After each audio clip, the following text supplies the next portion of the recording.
They say an alpha never begs, but I watched a king fall to his knees before an entire empire and destroy the woman carrying his children with nothing but ink and lies. This is the story of Queen Selene Vaelor, a woman who walked into a palace celebration 8 months pregnant and walked out exiled, branded a traitor by the man who swore to protect her. What happens when the person you trust most becomes the weapon that cuts deepest? Stay until the end to find out how far a mother will go when survival becomes the only law that matters.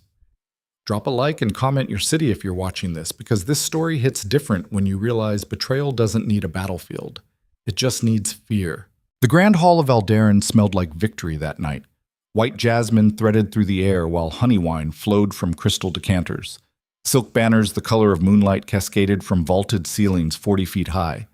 Marble floors caught candlelight and threw it back like scattered diamonds. 300 nobles laughed beneath golden chandeliers, celebrating what should have been the dawn of a new dynasty. Queen Selene Vaelor stood at the center of it all, 8 months pregnant and glowing in silver silk that clung to her swollen belly like starlight-made fabric. She moved through the crowd with the kind of grace that made people forget she had been born in a border village with dirt under her fingernails and calluses on her palms. 5 years ago, she had been nobody, a healer's apprentice who knew how to set broken bones and brew fever tea. Then King Draven Vaelor had ridden through her village during a border inspection, and something shifted in the architecture of fate. He was supposed to be a monster, the war-born alpha who conquered the southern dominion through blood and intimidation. The king who burned villages that refused to kneel. But when he looked at Selene across a crowded market square, the monster became a man, and the man became obsessed. Their mating bond formed fast and fierce. Within 6 months, she wore a crown. Within a year, she had transformed the brutal machinery of his empire into something softer without weakening its spine. That was Selene's gift. She understood that strength did not require cruelty, that power could protect instead of dominate. Tonight, the nobles toasted the future heirs growing inside her. Twins. The palace physicians confirmed it 3 months ago. A boy and a girl. The empire celebrated because Draven finally had legitimate successors, and Selene celebrated because she genuinely believed the man she loved had become better than the king he was born to be. She was wrong. Lady Morell approached with a wine glass and a smile sharp enough to cut silk, silver hair piled high, emerald necklace, old money and older grudges. Lady Morell, with her painted smile and viper tongue, says the words, "You look radiant tonight, my queen. Motherhood suits you." Selene returned the smile, though she recognized the blade hidden beneath the compliment. "Thank you, Lady Morell. I'm told the twins are healthy and strong. Let us hope they inherit their father's strength. The bloodline must remain pure after all." The comment landed like a stone dropped into still water. Ripples spread through the nearby conversations. Nobles glanced sideways. Selene felt the shift immediately, though she did not yet understand its shape. The twins will inherit what matters most: compassion and wisdom. Morell's smile tightened. Of course. Though some say compassion is a luxury only the powerful can afford. Then it is fortunate I married power. The exchange ended there, but the poison lingered. Selene moved away, one hand instinctively shielding her belly. Something felt wrong tonight. The air tasted metallic. Laughter sounded too loud. Smiles looked rehearsed. She found herself standing near the royal dais, scanning the crowd for Draven. He had been absent for hours. Unusual. He rarely left her side during public gatherings, always hyper-aware of the threats that surrounded a queen born common. Then the great doors opened. The hall went silent in stages. First the musicians, then the closest nobles. Then everyone else, as the reality of what they were seeing sank into their bones like winter cold. King Draven Vaelor entered wearing black ceremonial armor instead of festival robes. Not the formal attire of celebration, not the silk and gold of a man honoring his future children. Battle armor. The kind worn during executions and war tribunals. His face looked carved from granite, eyes empty of everything except cold purpose. He moved through the hall like a man walking toward a grave he had already dug. Every noble instinctively stepped aside. The crowd parted like flesh splitting beneath a blade. Selene's breath caught. Her heart slammed against her ribs. She knew this version of Draven. She had seen it once before, years ago, when a southern duke attempted rebellion. The king who wore this face did not negotiate. He destroyed. Draven crossed the hall without acknowledging anyone. Not the nobles, not the musicians, not even his own generals standing near the dais. He stopped 3 feet from Selene. His hand moved to his belt and withdrew a sealed document, black wax. The royal crest pressed deep. He dropped it onto the banquet table between them with the finality of a judge delivering sentence. Selene stared at the document. Her hands shook. One palm pressed against her belly, feeling the twins shift inside her. They always moved more when she felt afraid, as if they could sense the change in her heartbeat. "Open it," Draven said. His voice sounded like stone grinding against stone. Her fingers fumbled with the seal. The wax cracked. Parchment unfolded. Words swam before her eyes. Revocation of royal bond. Removal of Luna status. Exile by order of the crown. Effective immediately. The hall held its breath. Selene read the words 3 times, trying to make them mean something other than what they meant. Her throat closed. Blood roared in her ears. "Draven, what is this?" The king's expression did not shift. "Justice. Justice for what?" Selene's voice cracked. She hated the sound of it. Weak, desperate. Everything she had trained herself not to be. Draven pulled a second document from his armor. This one thicker. Pages bound with red cord. He held it up so the closest nobles could see. Letters. Written in your hand. Correspondence with Lord Theron of the Western Garrison. Planning rebellion. Plotting my assassination. Carrying his children instead of mine. The accusation detonated through the hall like cannon fire. Nobles gasped. Whispers exploded. Faces turned toward Selene like a pack catching the scent of blood. "That is a lie." Selene's voice came out stronger now, forged in the furnace of pure survival instinct. "I have never betrayed you. Not once. Not ever." Draven threw the letters onto the table beside the decree. "Read them yourself." She grabbed the pages with shaking hands. Her eyes scanned the words. Elegant script. Familiar phrasing. Intimate language. Plans detailed with surgical precision. And yes, it looked like her handwriting. But it was not. Selene had spent years learning the art of royal correspondence. Every letter she wrote ended with a small crescent moon drawn beneath her signature. A private symbol only Draven knew. Something he had traced with his fingertips on their wedding night. These letters had no moon. "Look closer," she said, holding up the pages. "These are forgeries. Every real letter I have ever written to you carries our symbol. These have nothing." Draven's jaw tightened. Convenient. Not convenient. True. Ask anyone in the royal archives. They will confirm it. The archives have already been examined. The king's voice cut through her defense like a blade through silk. Your symbol was found on dozens of treasonous letters stored in Theron's estate. Letters planning my death. Letters discussing our children as tools for a future coup. Selene felt the ground shift beneath her feet. Someone had planned this.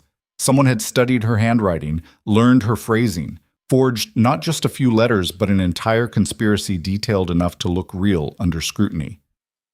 "Where is Theron now?" she demanded. "Let him testify. Let him face me." "Lord Theron died 3 days ago." Draven's words landed like stones. "Killed while resisting arrest." "Of course he did," Selene whispered, "because dead men cannot contradict lies." The hall watched them like spectators at a gladiator fight. Some faces showed shock. Others showed satisfaction. Lady Morell stood near the back wearing an expression that almost looked like triumph. Then Selene saw her. Princess Selene Vaelor, Draven's older sister, standing beside the throne wearing crimson silk and a face carved from ice. Their eyes met for exactly 3 seconds, and Selene understood. Not the full conspiracy. Not yet. But enough. Enough to know that the woman who raised Draven, who claimed to love him more than anyone, who whispered advice into his ear every night, had orchestrated this entire nightmare. "Draven, please," Selene said, forcing herself to sound calm even as terror clawed at her throat. "Think about what you're doing. Think about our children. That is exactly what I'm thinking about." His voice cracked for the first time, revealing the wound beneath the armor. "I am thinking about the fact that the children you carry might not be mine, that every moment of the past 8 months might have been a performance, that I have been made a fool in front of the entire empire. You have not been made a fool. You have been manipulated. Enough. The word came out like a whip crack. Draven turned to face the assembled nobles. His voice carried to every corner of the hall. By my authority as Alpha King of Valdarin, I hereby revoke the royal bond between myself and the woman known as Selene Vaelor. She is stripped of her title, her status, and her claim to this throne. She will be escorted beyond the kingdom's borders by dawn. Any attempt to return will be considered an act of war. No. The word barely escaped Selene's lips. Too quiet. Too weak. She tried again, louder. No. You cannot do this. I already have. Draven gestured toward the royal guard standing near the entrance. 4 men in black armor moved forward, professional, efficient. They had done this before. Selene backed away, one hand still protecting her belly. The twins kicked hard now, as if they could feel their mother's panic. You swore to protect me, she said. You swore before the entire kingdom. I swore to protect my queen. Draven's face looked like it was carved from marble. But you are not her anymore. The guards reached for her arms. Selene jerked back, stumbling. Pain shot through her swollen ankles. She caught herself against the banquet table. Touch me and I will scream, she said. I will fight. I will make you drag me out of here like an animal in front of everyone. One of the guards hesitated. Young, maybe 20. His eyes flicked toward Draven, uncertain. Do it, the king ordered. The guard reached for Selene's arm. She twisted away, and that was when something ancient woke up inside her. Not panic, not grief. Fury. She grabbed a crystal wine decanter from the table and hurled it at the nearest guard's head. It shattered against his helmet. Wine and glass exploded across the marble floor. The hall erupted into chaos. Nobles scattered. Women screamed. Guards rushed forward. Selene grabbed another decanter, then a candelabra, then anything within reach. She fought like a cornered wolf, all elegance stripped away, reduced to pure survival instinct. They finally pinned her arms behind her back. She thrashed, kicked. One of her silver slippers flew off and skittered across the blood-red carpet. The man I married would never do this, she screamed at Draven. The man I loved would have trusted me. But you are not him anymore. You are just a king wearing his face. Draven turned away. He could not look at her. That was the only crack in his armor. The only proof that somewhere beneath the crown and the rage, the man she loved still existed, buried alive beneath layers of wounded pride and engineered doubt. The guards dragged Selene toward the doors. She did not stop fighting, did not stop screaming. I am innocent. I swear on the lives of our children, I am innocent. But the palace doors slammed shut behind her, and the sound echoed through the hall like a coffin lid closing.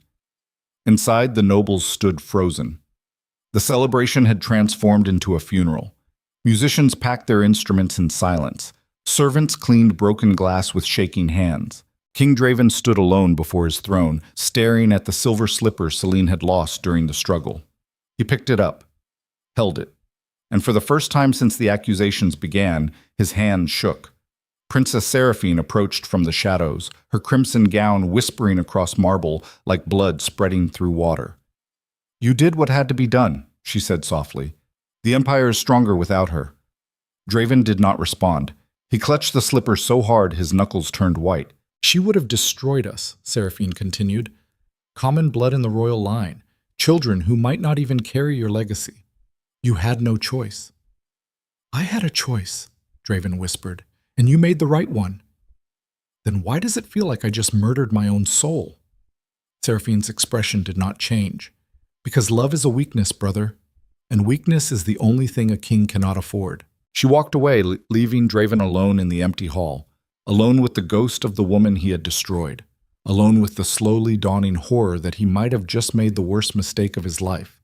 But crowns are heavy, and pride is heavier, and once a king speaks a decree in front of witnesses, reversing it becomes a confession of weakness more dangerous than the original sin. So Draven stood there, holding his wife's slipper, and said nothing. They took Selene to the servants' quarters. Not a cell, not a dungeon, just a small stone room with a narrow bed and a single window overlooking the stables. Insult layered upon injury. The queen reduced to quarters meant for maids and kitchen staff. 2 guards stood outside the door. She heard them talking in low voices. First guard muttering in a gravelly tone, "Shame. She always treated us decent, better than most highborns. Second guard, younger, uncertain. Orders are orders. King says she is a traitor. King says a lot of things lately. Careful, that kind of talk gets you whipped. Silence fell. Selene sat on the narrow bed, both hands cradling her belly. The twins had stopped moving. She pressed her palms against her stomach, feeling for the flutter of life inside her. "Come on," she whispered. "Move. Please move." A tiny kick. Then another. Relief flooded through her so intensely she almost sobbed. She could not cry yet. Tears were a luxury she could not afford. Once she started, she might not stop, and stopping meant survival. "Think," she commanded herself. "Analyze. Strategize." Someone had framed her. Someone with access to the royal archives, knowledge of her handwriting, and the political sophistication to forge months of treasonous correspondence. Someone who wanted her gone badly enough to risk everything. Seraphine. It had to be. The woman had never approved of Draven's choice. Selena remembered the first time they met, 5 years ago. The way Seraphine's eyes had traveled over her like she was livestock being evaluated at market. Common stock. Inferior breeding. But disapproval was not proof, and proof was the only currency that mattered now. The door opened. A servant girl entered carrying a tray of food. Bread, cheese, watered wine. She set it on the small table near the window without making eye contact. "Wait," Selene said. The girl froze. Young, maybe 16, copper hair tied back, freckles across her nose. "What is your name?" The girl hesitated. "Miri, your grace." Not your grace anymore, apparently. Selene tried to smile, but it came out wrong. Just Selene now. Miri's eyes flicked toward the door, then back. "You should eat, for the babies." "I will. But first I need you to answer a question." The girl looked terrified. "I cannot help you escape. They will kill me. I'm not asking you to help me escape." Selene leaned forward. "I just need information." "Do you work in the royal archives?" Miri shook her head. "Kitchens, mostly. Sometimes I clean the East Wing." "Do you know anyone who works in the archives? Someone who might talk to me?" The girl backed toward the door.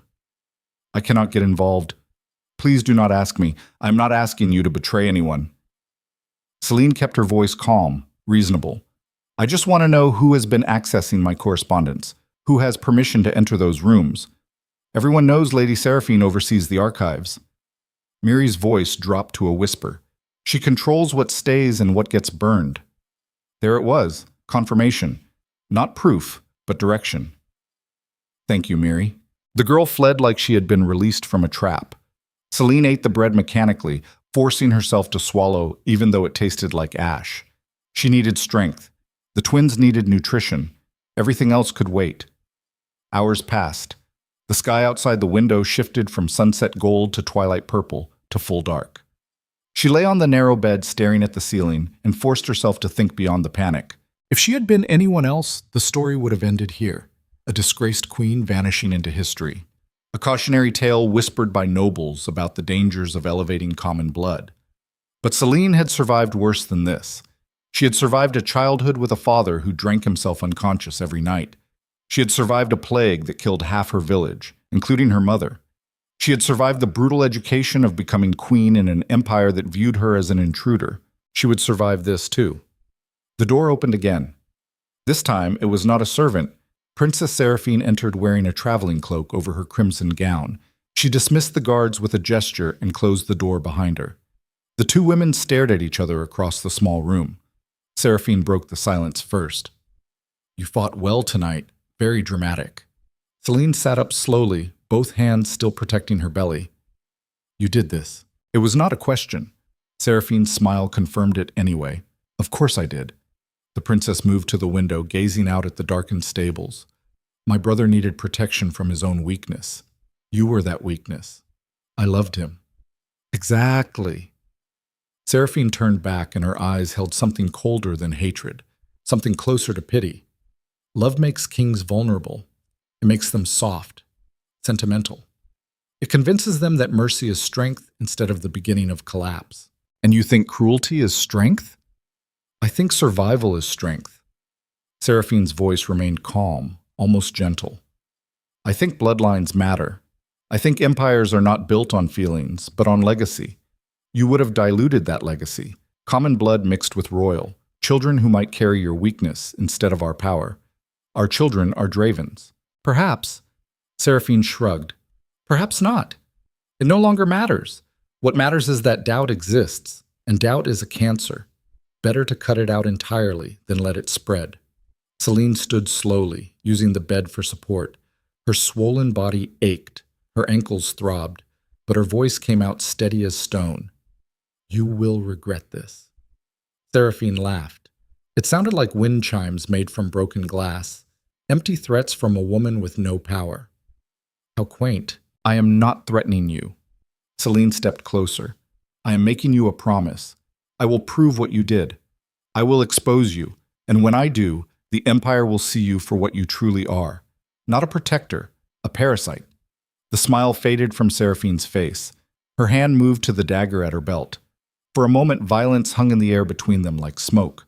Then the princess relaxed. She pulled her hand away from the blade. You will be gone by morning, she said. Escorted beyond the northern border. If you attempt to return, my brother's guards have orders to kill you on sight. Not arrest. Kill. Then your brother is a coward who lets his sister make his decisions. Seraphine's expression turned to ice. My brother is a king learning that sentiment has no place on a throne. I am simply helping him remember what our father taught us. Power is not negotiated. It is taken and held with whatever force necessary. She moved toward the door, then paused. The twins you carry? They will never inherit anything.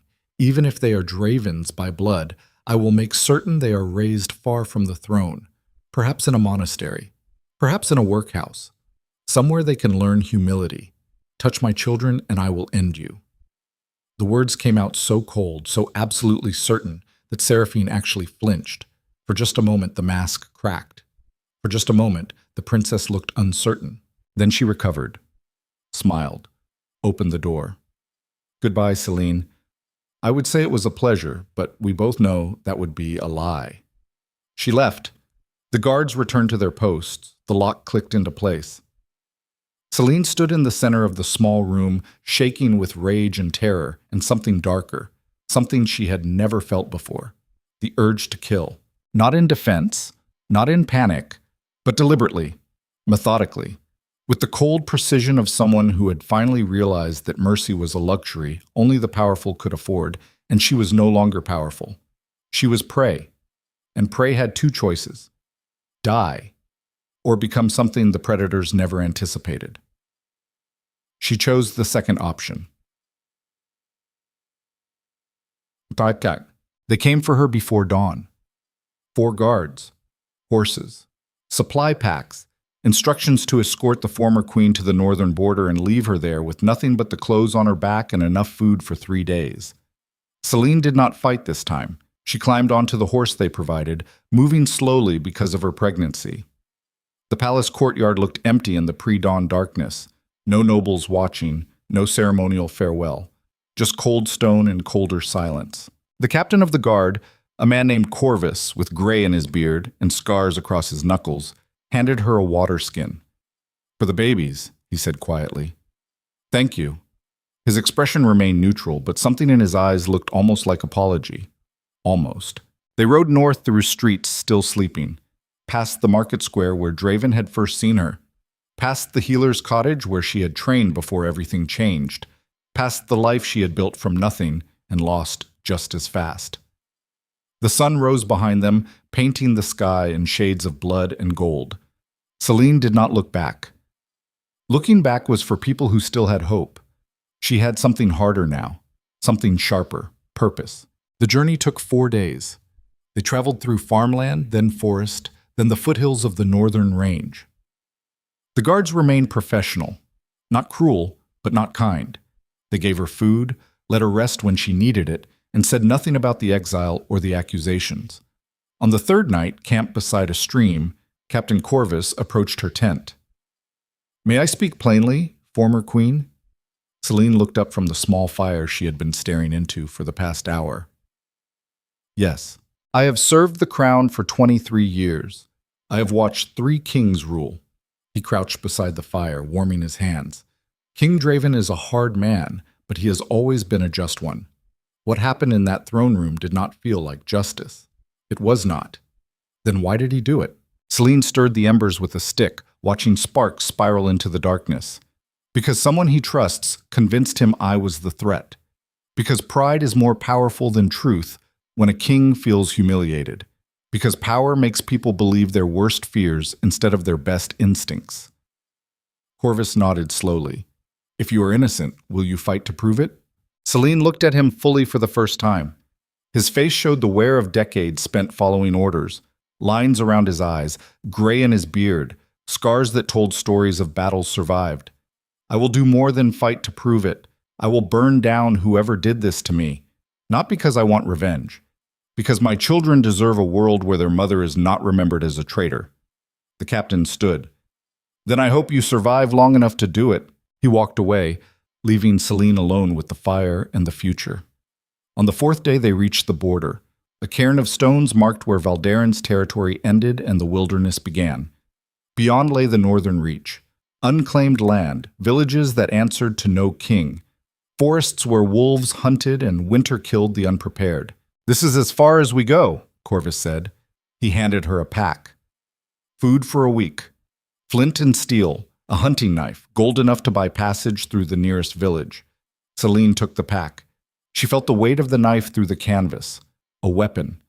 The first real power she had held in days. One of the younger guards, the one who had hesitated when ordered to drag her from the palace, stepped forward. He held out a folded piece of cloth. For the babies, he said. My wife made it. Before, he did not finish. Did not need to.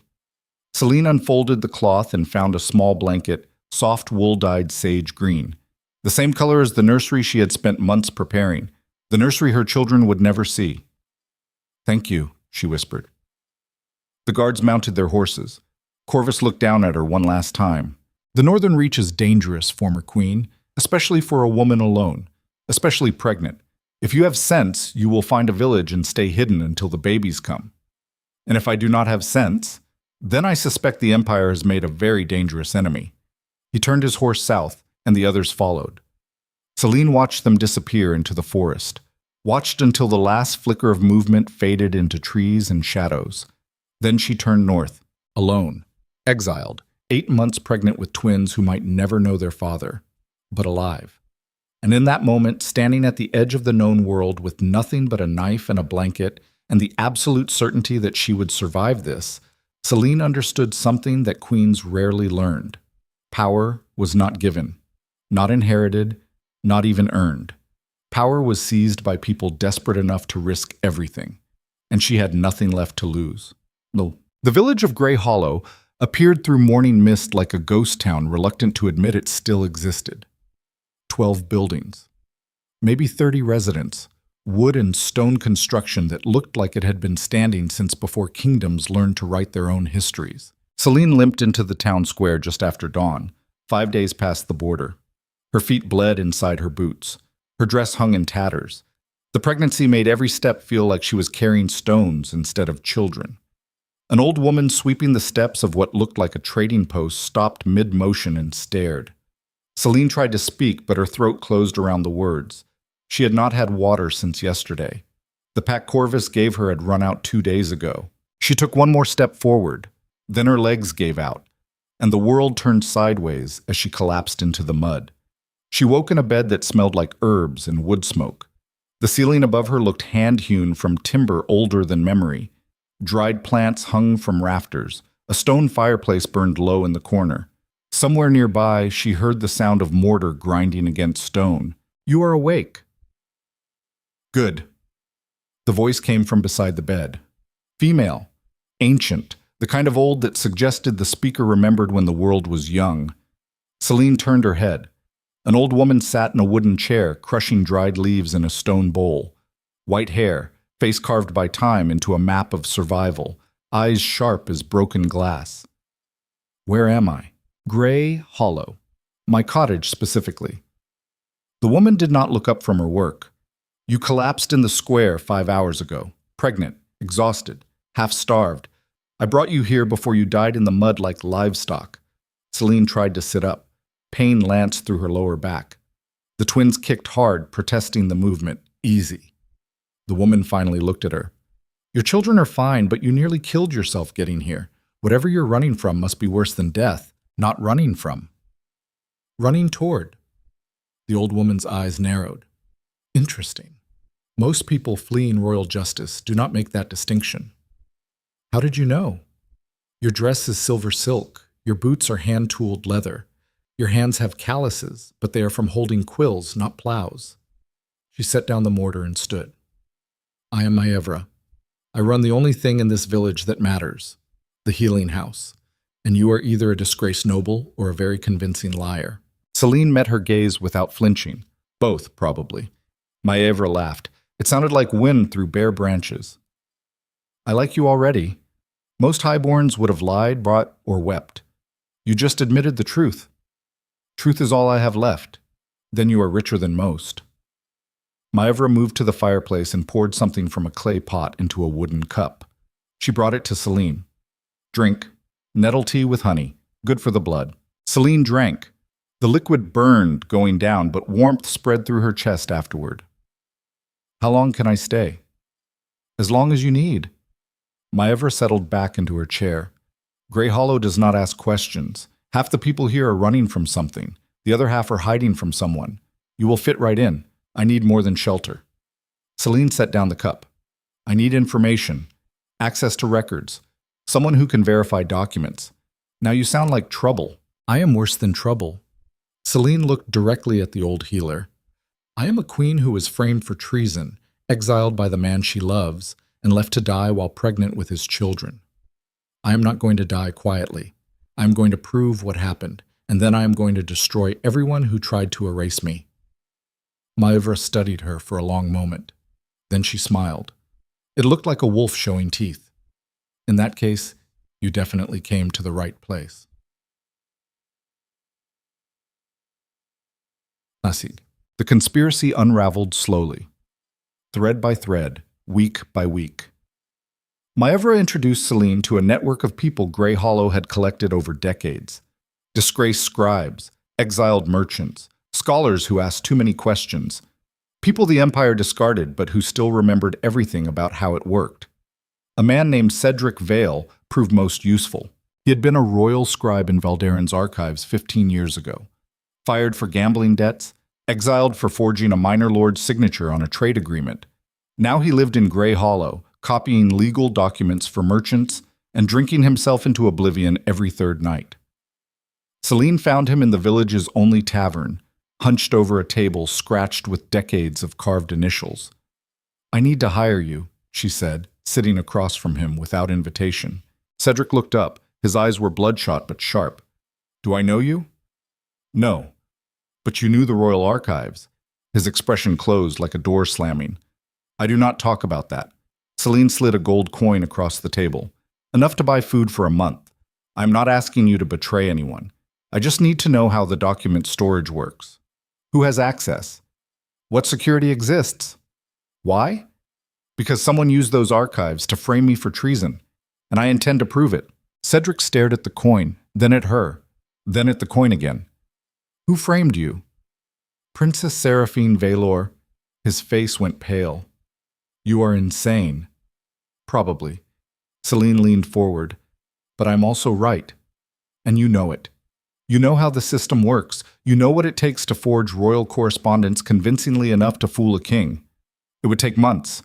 Access to original documents, practice sheets, someone with authority to enter and exit the archives without suspicion. Exactly.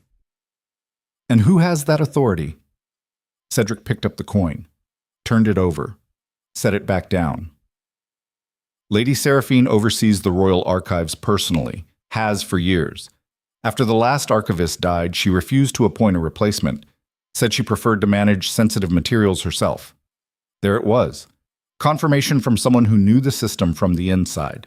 Selene leaned back. Can you prove she forged documents? I can tell you how it would be done. I can identify inconsistencies. But proof? That requires the original practice sheets, the ink analysis, handwriting samples from scribes she might have bribed or coerced. Then that is what I need you to find. Cedric laughed. It sounded bitter. You want me to return to Valdarin, break into the royal archives, steal evidence against the king's sister, and hand it to an exiled queen? That is suicide. Selene pushed 3 more gold coins across the table. No, that is justice, and you are going to help me because you know what it feels like to be erased by people more powerful than you. The former scribe stared at the coins. His hands shook slightly. I will need time. Contacts. A way back into the city that does not get me killed on sight. You will have it. Selene stood. Whatever you need, just find me proof. She walked out of the tavern into cold autumn sunlight. Behind her, Selene Vaelor sat alone with 4 gold coins and the growing realization that he had just agreed to something that would either redeem him or get him executed. Either way, his boring exile had just become significantly more interesting. Yes. The twins were born on the first night of winter. Snow fell heavy and silent while Selene screamed inside Maevra's cottage, pushing new life into a world that had tried to erase her. Labor lasted 14 hours. Brutal. Exhausting. The kind of pain that rewrites a person's understanding of what the human body can survive. A boy first. Small but healthy. Lungs like a war horn. Then a girl, quieter. Watching the world with eyes that looked ancient. Maevra wrapped them in the sage-green blanket the young guard had given Selene and placed them both in her arms. Prince and princess, the old healer said softly, whether the Empire knows it or not. Selene looked down at her children and felt something break open inside her chest. Not love. She had expected love, but this was bigger, fiercer, more terrifying.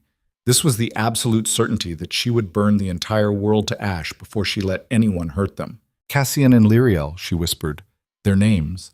The names Draven and I chose together. The twins stared up at her with eyes that would someday match their father's. Gold-flecked green, the signature of the Vaelor bloodline. Proof that Seraphine's lies were exactly that. Lies. Outside, snow continued to fall.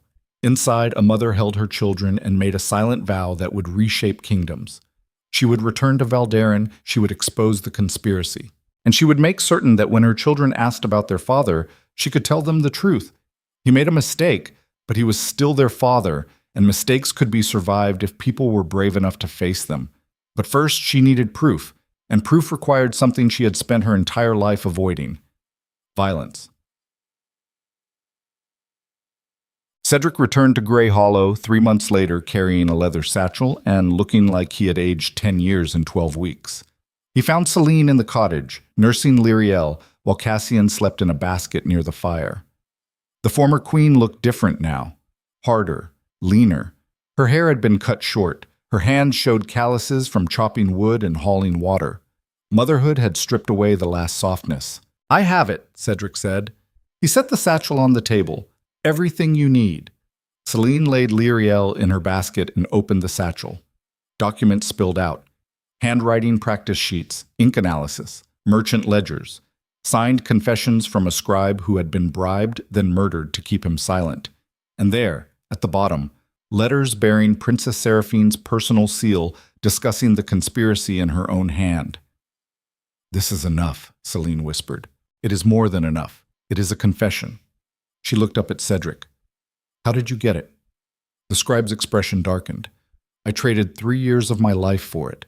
Called in every favor I ever earned, bribed people who should never be bribed, broke into places I barely escaped from. He pulled up his sleeve. A fresh brand marked his forearm. Curved like a snake eating its tail. The mark of the archive keepers. A secret society within the palace that safeguarded knowledge too dangerous to be publicly known. They caught you. They caught me. But they also listened. Some of them hate Seraphine. Some of them remember you. A few of them believe in something more important than loyalty to the crown. What? Truth. Cedric lowered his sleeve. Even tyrants need record keepers, and record keepers remember everything. Selene gathered the documents carefully, as if they were made from glass instead of parchment. Thank you, Cedric. She meant it. This changes everything. No. He shook his head. This gives you ammunition. But changing everything? That is still on you. She smiled. It looked sharp. I know. What will you do now? I will wait for the right moment. She looked at her sleeping children. Then I will walk back into that palace, drop this evidence in front of the entire court, and watch Seraphine's empire collapse around her. And if they kill you, then they kill me. But at least my children will know their mother fought for them. Cedric studied her for a long moment. You have changed, former queen. Exile does that. So does motherhood. So does surviving people who wanted you erased. She picked up Lyriel, who had started to fuss. The baby quieted immediately against her mother's chest. When you go back, Cedric said quietly, remember that truth is not enough. Truth needs witnesses. It needs theater. It needs a moment so dramatic that denial becomes impossible. Then I will give them theater. Selene looked out the cottage window at the snow-covered village, at the mountains beyond, at the empire that had tried to erase her. The autumn equinox celebration was coming. The anniversary of her exile. The day Draven would finalize his new political mating with Princess Exiled of the Southern Dominion. That would be her moment, not whispered in shadows, not delivered through intermediaries. She would walk into that palace in front of the entire assembled nobility and make them all witnesses to what Seraphine had done. And then finally, she would look her husband in the eyes and ask him one simple question. Do you still believe I betrayed you? The night before she left for Valderin, Selene stood in Maevra's cottage holding her children close. Cashin had her eyes. Lyriel had Draven's stubborn chin. Together, they were the perfect proof of innocence that no forged letter could erase. But she could not bring them. Not yet. Not until she knew the palace was safe. You will keep them here? She asked Maevra. The old healer nodded. As long as necessary. If I do not return, you will return. Maevra's voice was iron. Because you are not the same frightened woman who collapsed in my town square. You are something the Empire has never seen before. A queen who survived being erased.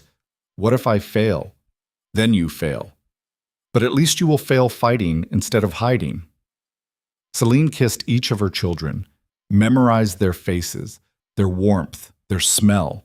Then she walked out into the cold night carrying nothing but evidence and purpose. The journey south took 6 days. She did not travel as a queen, she wore peasant clothes. Walked through forests instead of roads, slept in ruins and barn lofts, became the ghost the Empire thought it had created. But ghosts, she had learned, made the best witnesses, because no one saw them coming until they were already standing in the room. On the 7th day, she reached Valderin. The palace glittered exactly as it had the night of her exile. Crystal chandeliers, silk banners, nobles celebrating another future they believed they controlled.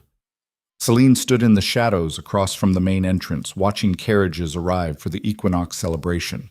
She recognized faces, people who had smiled at her once, people who watched her be dragged away and did nothing. Tonight, they would all become witnesses. She adjusted the traveling cloak that hid her face and stepped into the light. The guards at the entrance did not recognize her. Why would they? The woman approaching looked nothing like the polished queen they remembered. This woman had survived winter in the mountains. This woman had sharp edges where softness used to be. Invitation, one guard demanded. Selene pulled back her hood. The guard's face went white. I am the invitation, she said. Then she walked past them into the palace, and behind her, chaos erupted as guards scrambled to decide whether to stop her or let the king decide her fate. Selene did not wait for their decision. She had evidence to deliver, and a dynasty to destroy. The great hall fell silent in waves. First the musicians stopped mid-note. Then conversations died like candles snuffed by wind. 300 nobles turned toward the doors where a ghost stood wearing peasant clothes and carrying something more dangerous than any weapon forged in steel. Truth. Selene walked into that silence like she owned it. Her boots echoed against marble floors she had once crossed as queen. Every step forward felt like reclaiming territory stolen from her 1 inch at a time. King Draven stood before the throne wearing ceremonial robes the color of old blood. Beside him, Princess Exiled of the Southern Dominion waited in white silk, looking like a virgin sacrifice dressed for ritual slaughter. And behind them both, seated in the secondary throne like a spider at the center of her web, Princess Seraphine watched the doors with an expression that shifted from confusion to recognition to pure animal terror in the space of 3 heartbeats. Because predators know prey, but they also know other predators. And Selene had stopped being prey the moment she decided to come back. Draven's voice cut through the hall with the force of a man whose entire world had just tilted sideways. You were exiled. You were ordered never to return under penalty of death. Selene stopped 20 feet from the throne, close enough to be heard clearly, far enough to retreat if violence erupted. I was exiled on false charges. I returned with proof. She pulled the leather satchel from beneath her cloak and held it up so every noble in the hall could see. Documents spilled into her other hand, parchment covered in handwriting analysis, ink comparisons, signed confessions. Guards moved forward from the shadows, 6 of them, hands on sword hilts, waiting for Draven's command. The king raised one hand. The guard stopped. That gesture told Selene everything she needed to know. Draven was not certain anymore. Doubt had carved hollow spaces in his conviction. Maybe it happened slowly over 9 months. Maybe it happened the moment he saw her walk through those doors alive, when she should have died forgotten in the wilderness. Either way, doubt was a crack in armor, and cracks could be widened. You were accused of treason, Draven said. The evidence was overwhelming. The evidence was forged. Selene's voice remained steady even though her heart slammed against her ribs like a prisoner trying to escape. Every letter supposedly written by me lacked the crescent moon signature we agreed upon in private. Every date coincided with times I was in public view of dozens of witnesses. Every detail was engineered by someone with access to the royal archives and knowledge of my personal correspondence. She turned to face Princess Seraphine directly. Someone like your sister. The hall erupted into whispers. Nobles shifted like a flock of birds sensing a hawk overhead. Seraphine stood slowly. Her crimson dress moved like liquid shadow. Her face showed nothing but cold amusement. Accusations from a disgraced exile. How desperate. Not accusations. Selene walked toward the secondary throne. Evidence. Would you like to see it? She threw a handful of documents onto the steps before Seraphine's feet. Practice sheets showing progressive attempts to match Selene's handwriting. Merchant ledgers documenting payments to royal scribes who mysteriously died soon after. Letters bearing Seraphine's personal seal discussing the conspiracy in coded language that any fool could decipher. The nobles closest to the throne leaned forward, reading. Their expressions shifted. Shock, horror, dawning comprehension. Seraphine did not look at the documents. She looked at Selene, and in that moment the mask finally cracked. Not completely, just enough to reveal the machinery of calculation running behind her eyes. These could be forgeries themselves, Seraphine said. How convenient that you produce evidence only after being exiled. Then let us examine them. Selene's voice sharpened to a blade. Bring the royal archivists. Bring ink specialists. Bring handwriting analysts. Let them study every page in front of this entire court and determine authenticity. Draven stepped down from the throne. His movement drew every eye in the hall. He crossed to where the documents lay scattered and picked up a practice sheet showing crude attempts to copy Selene's signature. His hands shook. That shaking told Selene more than words ever could. Her husband had spent 9 months trying to convince himself he made the right choice. 9 months burying guilt beneath anger and wounded pride. 9 months telling himself that exile was justice instead of murder. But kings do not shake unless certainty has been replaced by something infinitely more dangerous. Realization that they might have been wrong. Where did you get these? Draven's voice came out hoarse. From someone who remembers what honor means. Selene moved closer. From archivists who kept records even when ordered to destroy them. From people who watched your sister manipulate you and stayed silent because speaking would have cost them everything. Lies, Seraphine hissed.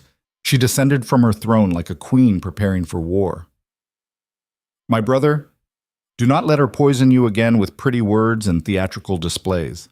Then explain the handwriting practice sheets, Selene shot back. Explain the payments to scribes who died immediately after forging my correspondence.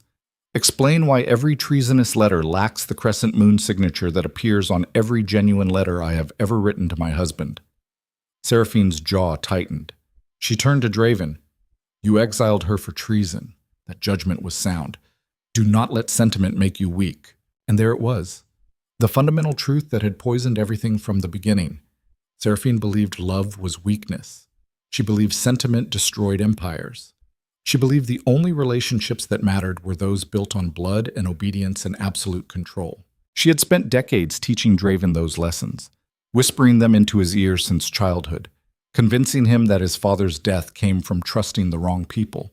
That vulnerability was the first step toward destruction, and Draven had believed her because she was the only family he had left after their parents died, because she raised him when he was too young to rule, because love from siblings feels different than love from strangers. It feels safe, inevitable, unquestionable. That was the cruelest part of family. It made you trust people who had been controlling you since before you learned to recognize manipulation. Draven looked at his sister, then at Selene, then at the documents scattered across the marble floor. When he spoke, his voice sounded like a man balancing on the edge of a cliff, trying to decide whether falling would hurt worse than standing. I need to see proof beyond documents. Anyone can forge papers. I need witnesses. Selene had been waiting for this. I have one. She turned toward the shadowed alcove near the eastern entrance and nodded once. A figure emerged from behind the ceremonial tapestries, old, bent, gray-beard, hands stained with ink. Former royal scribe Selene Vaelor walked into the hall wearing the clothes of a man who had accepted that this day would likely be his last. The nobles recognized him immediately. Whispers spread like fire. Selene Vaelor, disgraced 15 years ago, exiled for forgery. And Seraphine's face went absolutely bloodless. Because if anyone could identify forged royal documents, it was the man who had once been the best forger in the kingdom before he got caught. Cedric bowed stiffly toward Draven. Your Majesty. Draven stared at him. Speak. The old scribe straightened as much as his bent spine allowed. I was hired by Princess Seraphine 3 years ago to practice copying Queen Selene's handwriting. I was told it was for ceremonial purposes, creating official duplicates of royal decrees. I believed that lie because I was desperate and stupid and greedy. His voice grew stronger as he continued. It was not ceremonial. She wanted perfect forgeries. She provided me with years of the Queen's genuine correspondence, made me practice for months, paid me in gold, and threatened me with execution if I spoke. Then she had me create the treasonous letters that destroyed Queen Selene's reputation. Lies, Seraphine snarled. This man is a known criminal. Yes, Cedric agreed. I am. And that is precisely why your sister hired me, because criminals understand forgery better than honest men, because I had nothing to lose and everything to gain, because she knew I would do the work and keep silent. He pulled a folded document from his coat. The final payment, signed by Princess Seraphine herself, dated 2 weeks before Queen Selene's exile. The amount matches exactly what I was paid to forge 13 letters implicating the Queen in treason. He handed the document to Draven. The king took it. Read it. His face transformed into something carved from stone and fury and shattering comprehension. When he looked up at his sister, Selene saw the exact moment love died and was replaced by recognition. The kind of recognition that comes when you finally see the person you trusted most clearly for the first time and realize they have been your enemy for years. Seraphine, Draven said quietly, tell me this is not true. His sister stared at him. For the first time in her life, she had no script, no manipulation ready, no way to spin truth into comfortable fiction, so she tried rage instead. Everything I did was to protect you, to protect our bloodline. She would have destroyed us with her common blood and weak politics. I saved the empire. By framing my wife? Draven's voice rose. By exiling the mother of my children? By making me execute an innocent woman in front of the entire kingdom? She was not innocent. Seraphine's composure shattered like glass. She made you soft. She made you sentimental. She convinced you that mercy was strength when mercy is nothing but the prelude to collapse. Our father understood that. Our grandfather understood that. But you? You fell in love and forgot everything that keeps empires alive. The hall held its collective breath. Draven descended the throne steps slowly. Each footfall echoed like a judge approaching a condemned prisoner. He stopped directly in front of his sister, close enough that she could see the betrayal and rage and grief warring across his face. You are right about one thing. He spoke so quietly that nobles leaned forward to hear. I did fall in love. I fell in love with a woman who made me better than I was, who taught me that strength could protect instead of dominate, who showed me that power without compassion is just cruelty wearing a crown. His voice hardened to steel. And you could not stand that, because if I learned to love someone more than I feared losing control, Your influence would disappear. Your whispers would lose their power. You would become irrelevant. That is not— Yes, it is. Draven cut her off. You manipulated me because the alternative was admitting that you do not love me. You love controlling me. And there is a difference. He turned to the guards. Arrest Princess Selene Vaelor for treason, conspiracy, and the attempted murder of Queen Selene Vaelor and her unborn children. The guards hesitated, because arresting a princess was not something they did every day, because Selene had been a fixture of the court for decades, because some orders feel impossible even when they come from a king. Now, Draven commanded. The guards moved. 6 of them surrounded Selene. She did not resist, just stared at her brother with an expression that looked almost like pity. You will regret this, she said softly. When the empire crumbles because you chose love over legacy, you will remember that I tried to save you from yourself. No. Draven's voice broke. When I look back on this moment, I will remember that I finally stopped letting fear make my decisions. And I will remember that the person I should have feared most was the one I trusted completely. The guards led Selene toward the doors. She walked like a queen, even in chains, proud, unbroken, convinced until the last moment that she had been right and the world had simply failed to understand. That was the tragedy of people like her. They genuinely believed their cruelty was love, that control was protection, that destroying someone's life to save them made perfect sense. They could not comprehend that love without trust was just another form of tyranny. The hall remained silent as Selene disappeared through the doors. Then whispers erupted. Nobles turned to each other, processing what they had witnessed. The arrest of a princess, the return of an exiled queen, the exposure of a conspiracy that reached into the throne itself. Draven stood alone in the center of the hall, surrounded by hundreds of witnesses and completely isolated. Then he turned to Selene. Their eyes met across 20 feet of marble floor that felt like an ocean. And for the first time in 9 months, Selene saw her husband instead of the king who destroyed her. I was wrong, Draven said. The words came out raw, stripped of ego and defense. I was so wrong. Selene did not move, did not speak, just waited. Because apologies were easy. Kings apologized all the time. It cost them nothing but breath and a moment of performance. Real accountability required more. Draven crossed the distance between them. He stopped 3 feet away, close enough to touch, far enough to respect the chasm his betrayal had carved between them. I exiled you while you carried our children. I believed lies instead of trusting the woman I claimed to love. I chose wounded pride over truth. His voice cracked. I destroyed you because I was afraid of looking weak in front of the empire. Selene's hands clenched into fists. And what do you want me to say? That I forgive you? That everything is fine now because you arrested your sister and admitted you were wrong? No. Draven shook his head. I do not deserve forgiveness. I do not deserve you. I just need you to know that I will spend the rest of my life trying to rebuild what I shattered. Selene felt tears burn behind her eyes, but refused to let them fall. Not here. Not in front of 300 nobles watching like vultures. You exiled me while I was 8 months pregnant. You called me a traitor in front of the entire kingdom. You sent me into the wilderness to die. I know. You made me believe the man I loved was gone forever. That cruelty had replaced everything good between us. I know. I gave birth to our children alone in a stranger's cottage. I held them and knew they would grow up without a father because you chose pride over trust. Draven's face crumpled.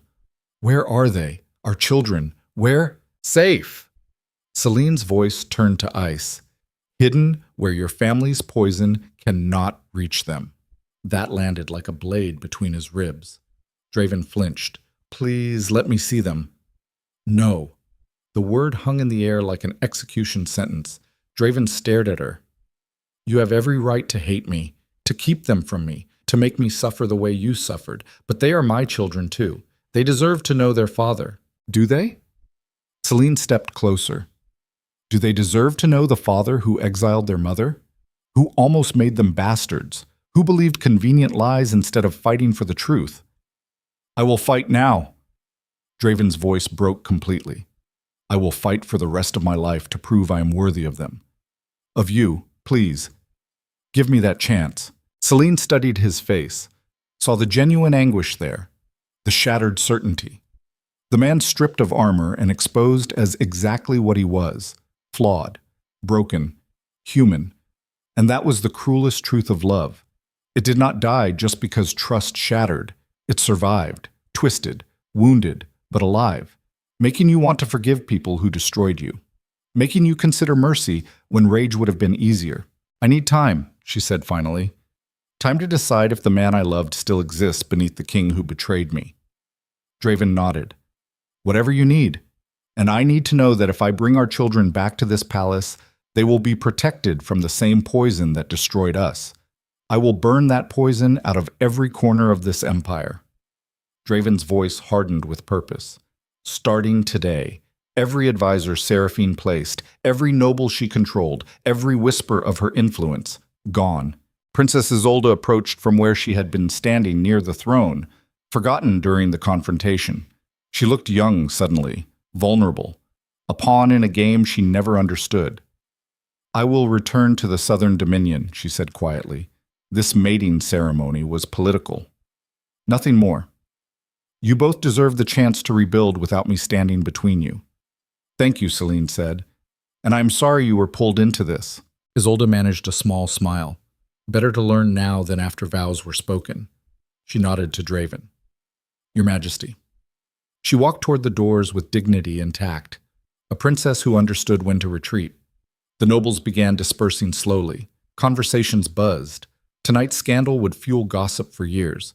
The exile who returned, the princess arrested for treason, the king who fell to pieces in front of witnesses. But Selene did not care what they thought anymore. She had stopped being a queen who needed their approval. She had become something harder, something forged in survival and sharpened by betrayal. She had become a woman who knew exactly what she was worth, and it was more than any crown could measure. Draven stood alone in the emptying hall. Selene watched him for a long moment, saw the way his shoulders slumped, the way his hands shook, the way a king looked when he finally realized that power meant nothing if it cost him everything that mattered. She almost felt sorry for him. Almost. But sympathy was a luxury she could not afford yet. Not until she knew whether this man could be trusted with her children's future. "I will be staying in the city," she said, "at the Grey Merchant Inn near the Eastern Market. When you are ready to meet our children, send word. I will decide then if I am ready to let you into their lives." Draven looked up. Relief and grief fought across his face. "Thank you. Do not thank me yet." Selene turned toward the doors. "Thank me when you prove you are worthy of being their father." She walked out of the great hall the same way she entered, alone, carrying evidence and determination and the absolute certainty that she had survived the worst thing that could happen to a person. She had been erased by power, and she had come back stronger. Behind her, King Draven Vaelor stood in an empty hall surrounded by the ruins of his certainty and the dawning realization that crowns did not make men. Choices did, and his choices had nearly destroyed the only thing in his life that mattered. Now he had to decide if he was brave enough to become the man he should have been from the beginning, or if pride and fear would win again and turn him into exactly what Seraphine had always wanted, a king without a conscience, a ruler without love, an empire without mercy. The choice was his, but the consequences would belong to everyone. But Selene walked through the palace gates into cold night air that smelled like snow and possibility. She had forgotten how the city looked at night, torches burning in bronze brackets, cobblestones slick with frost, guards patrolling walls that stretched toward stars, a figure detached from the shadows near the eastern watchtower. Captain Corvus, the guard who had escorted her to exile 9 months ago. "Former queen," he said. His voice held something close to respect. "Just Selene now. I heard what happened in the Great Hall. The entire city is talking. And what are they saying? That either you are the bravest woman in the Empire or the most foolish." Corvus smiled slightly. "Personally, I think both. Probably accurate." Selene adjusted her cloak against the cold. "Thank you for not stopping me at the gates. I was told to watch for your return, not to prevent it." He gestured toward the city sprawling below the palace hill. "Where will you go now? Back to Grey Hollow, to my children, to the life I built when this empire tried to erase me. And if the king summons you, then I will decide if he deserves an answer." She started walking down the hill. Corvus fell into step beside her. You know the nobility will never fully accept you again, he said. Not after tonight. They will always see you as the exile who defied royal decree. Good! Selene's voice was iron-wrapped in silk. I do not need their acceptance anymore. I just need them to understand that I survived their worst. And survival is a kind of power they will never understand because they have never needed it. They walked in silence for several minutes. Then Corvus spoke again. For what it is worth, I think you did the right thing. Coming back. Forcing the truth into the open. It was not about right or wrong. It was about refusing to disappear just because powerful people found me inconvenient. That is what makes it right. He stopped at the base of the hill where the palace district ended and the merchant quarter began. This is where I leave you. Palace guards do not patrol beyond this point at night. Selene studied his face. Why are you helping me? Because some of us remember what justice looks like. And what happened to you was not justice. It was fear masquerading as law. He nodded once. Be careful, former queen. The Empire has a long memory and a short temper. So do I. She walked into the merchant quarter alone. The streets here felt different than the palace district. Rougher. More honest. People who lived here worked for their survival instead of inheriting it. They understood struggle in ways nobles never would. The Grey Merchant Inn appeared after 3 blocks. 2 stories. Stone and timber construction, warm light spilling from windows, the smell of roasted meat and cheap wine. Selene entered through the heavy oak door. The common room fell silent as heads turned. Then recognition spread. Whispers erupted. The queen. The exiled queen. She is back. Selene ignored them. She crossed to the innkeeper, a broad-shouldered woman named Marta, who had survived 2 wars and a plague and looked like she could outlast a third. I need a room, Selene said. Something on the 2nd floor. Private. Marta studied her with eyes that missed nothing. I heard what you did tonight. Whole city is talking. Some say you are a hero. Some say you are a fool. Most say you are both. What do you say? Marta smiled. It looked like a wolf showing teeth. I say any woman who walks back into the palace that exiled her and forces a king to admit he was wrong deserves a damn drink before she worries about a room. She poured 2 glasses of something amber and pushed one across the bar. On the house.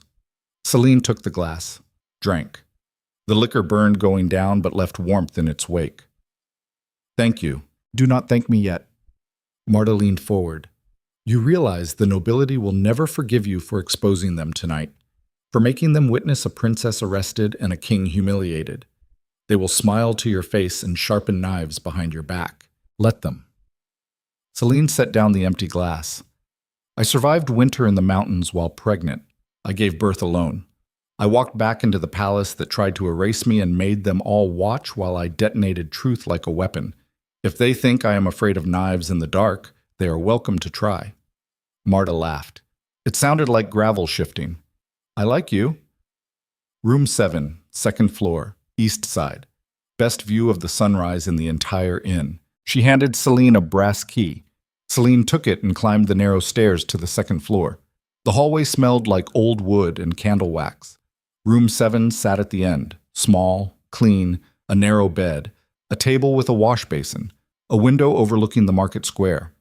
Selene locked the door behind her and finally allowed herself to collapse onto the bed. Exhaustion hit like a physical weight. Her legs ached, her feet throbbed, every muscle in her body screamed from tension held too long. But beneath the exhaustion lived something else, something fierce and triumphant. She had done it. She had walked back into the empire that exiled her and forced them to acknowledge what they tried to erase, not because she wanted revenge, not because she needed validation, but because her children deserved a world where their mother was not remembered as a traitor. And now they had that world, or at least the beginning of it. Selene closed her eyes and let sleep take her. Tomorrow she would return to Grey Hollow, to Cassian and Lyriel, to the life she built from nothing when the palace abandoned her. But tonight she allowed herself to rest, to breathe, to exist without fighting for the first time in 9 months. Outside her window, the city burned with torchlight and gossip. Inside room 7, an exiled queen slept the sleep of someone who had survived the unsurvivable and lived to tell about it. And in the palace on the hill, King Draven Vaelor sat alone in the royal nursery he had painted himself months ago. Sage green walls, empty cribs, toys he bought but never gave. He held his wife's silver slipper that she lost the night he destroyed her. And for the first time since his parents died, he wept openly. Not because he was weak, but because grief was the price of finally understanding what love actually meant. It meant trust. It meant choosing the person you loved even when fear screamed at you to protect yourself. It meant believing in their innocence even when convenient lies made doubt easier. And he had failed every part of that test. Now he had to live with the consequences, had to rebuild trust one painful day at a time, had to prove through action instead of words that he was worthy of being called a father. If Selene even let him try, that uncertainty would haunt him. The knowledge that he might have destroyed the only thing in his life that made power feel like something other than an elaborate cage. But uncertainty was better than the false certainty that led him to exile an innocent woman, better than the arrogance that made him believe he could never be wrong. Draven sat in that empty nursery until dawn broke across the mountains. Then he stood, wiped his face, and made a decision. He would spend the rest of his life proving he was worthy of the family he nearly destroyed. Not through grand gestures or royal decrees, but through the small daily choices that defined character more accurately than crowns ever could. Accountability, humility, trust. Those would be his new laws, the foundation of whatever empire he managed to rebuild from the ashes of his mistakes. If it was not too late, if Selene gave him the chance, if his children ever forgave him for exiling their mother before they were born. Those were big ifs, but they were all he had left, so he clung to them the way drowning men cling to driftwood, and hoped that hope was enough. Selene left Valderan at dawn. The city gates opened for merchants and travelers heading north toward the mountain passes. She joined a caravan carrying wool and grain and asked no questions when they asked none of her. The journey back to Grey Hollow took 5 days, longer than her arrival because caravans moved slowly and winter had made the roads treacherous. But Selene did not mind. The slow pace gave her time to think, to process everything that happened in the Great Hall. She had exposed Seraphine, proven her innocence, forced Draven to confront his betrayal in front of witnesses. But proof was not the same as healing. And innocence restored did not erase 9 months of survival that had changed her into someone fundamentally different than the woman who was exiled. That woman had been soft, trusting, willing to believe the best of people because she herself tried to be good. This woman knew better. This woman had learned that goodness, without boundaries, was just another way of letting predators feast. That mercy required strength more than weakness. That survival sometimes demanded becoming harder than the world that tried to break you. She was not sure if Draven could love this version of her. Not sure if she could love him back the way she used to. Not sure if trust could be rebuilt after it shattered so completely. But she would try. For her children. Because they deserved a father who was present instead of absent, who fought to earn their love instead of demanding it through birthright. The caravan reached Grey Hollow on the 5th day. Snow covered the village like a blanket. Smoke rose from chimneys. The settlement looked exactly as she left it, small, isolated, safe. Selene thanked the caravan master and walked through the village square toward Maevra's cottage. Her heart pounded. Her hands shook. 9 days away from her children felt like 9 years. The cottage door opened before she reached it. Maevra stood in the doorway holding Lyriel. Beside her, Cassian toddled on unsteady legs, learning to walk while his mother was gone. Selene's breath caught. Her babies. Bigger than she remembered, growing too fast. Lyriel saw her first and squealed, arms reaching, face lighting up with recognition. Selene ran the last few steps and gathered both children into her arms, held them so tight they protested, breathed in their scent, felt their warmth, let tears finally fall because here, in this moment, she was not a queen or an exile or a weapon. She was just a mother. And that was enough. You did it, Maevra said quietly. You walked back into that palace and made them see you. Selene looked up, still holding her children. I proved I was innocent, but I do not know what happens next. What happens next is you decide. The old healer's voice was firm. You decide if Draven earns his way back into your life. You decide what kind of future your children have. You decide if forgiveness is possible or if survival is enough. What would you do? Maevra smiled. It looked sad and wise at the same time. I would remember that love without trust is just another prison, and you have already spent enough time in cages built by other people's fears. Selene nodded slowly. Cassian grabbed her hair. Lyriel babbled something that sounded almost like Mama. And in that cottage in Grey Hollow, surrounded by the remnants of a life she built when the Empire abandoned her, Selene understood one final truth. She had survived. But survival was just the beginning. Now came the harder part, deciding what kind of life to build from the ruins. What kind of person to become after the world tried to erase her, and whether the man who destroyed her deserved the chance to rebuild what he shattered. Those answers would not come easy, would not come fast, but they would come, because Selene was done letting other people write her story. From now on, the narrative belonged to her, and she would choose every word with the precision of someone who understood that power came from deciding your own fate, instead of letting circumstances decide it for you. That night, after the children slept, Selene sat by the fire and wrote a letter. Not to Draven, not yet, but to Captain Corvus, asking him to investigate Seraphine's conspiracy further, to identify every noble, every scribe, every guard who participated in the framing, because exposure was not enough. True justice required dismantling the entire system that made the conspiracy possible, removing every person who valued political convenience over truth, ensuring that no other queen could be erased the way she almost was. It would take time, months, maybe years, but Selene had time now, had agency, had the cold clarity that came from surviving the unsurvivable. She sealed the letter and set it aside to send with the next caravan south. Then she stared into the fire and allowed herself to imagine a future where trust was possible again, where her children grew up knowing both parents, where the Empire learned that strength came from accountability instead of domination. It felt like a fantasy, but fantasies became reality when people fought hard enough to make them real.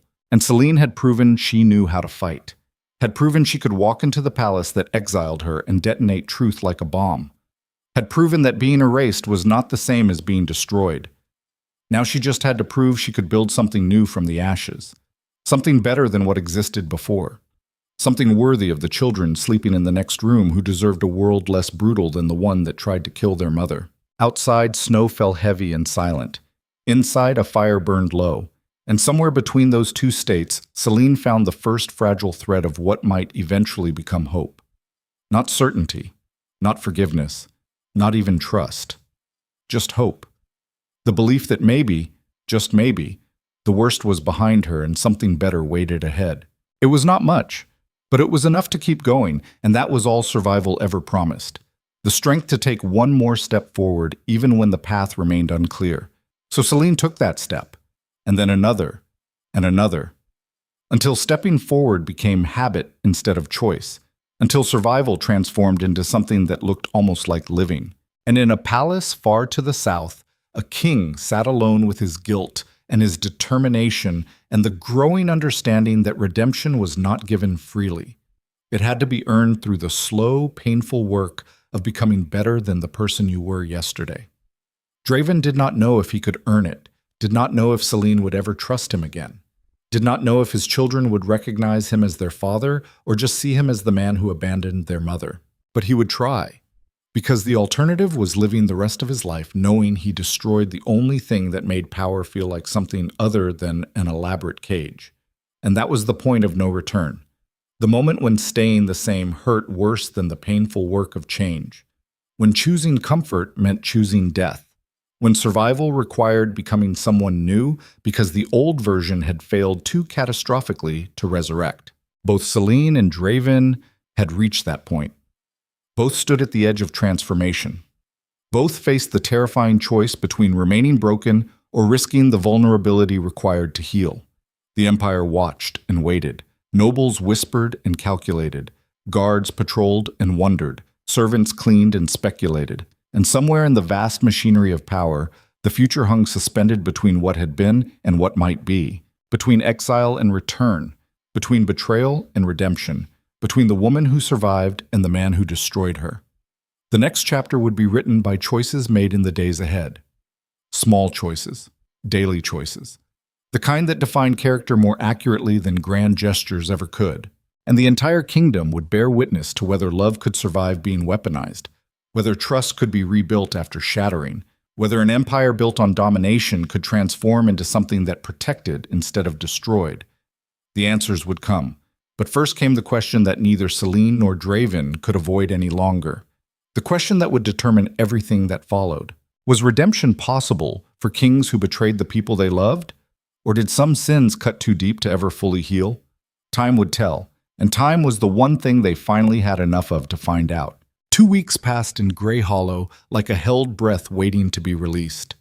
Selene fell into the rhythm of motherhood stripped of ceremony. She woke with her children, fed them, changed them, taught Cassian new words while Lyriel learned to crawl across the cottage floor. Simple work, honest work, the kind that built calluses on her hands and peace in her chest. But peace was a luxury empires rarely allowed. The letter arrived on a morning that tasted like coming snow. Captain Corvus himself delivered it. He rode into Grey Hollow wearing civilian clothes instead of palace armor. His horse looked exhausted. So did he. Selene met him in the village square. The handful of residents who noticed his arrival watched from doorways but did not approach. Grey Hollow understood privacy better than most places, understood that sometimes visitors brought news no one else needed to hear. Former queen, Corvus said. His voice carried weight that had nothing to do with volume. We need to talk, privately. They walked to Maever's cottage. The old healer took one look at Corvus's face and gathered the twins without being asked.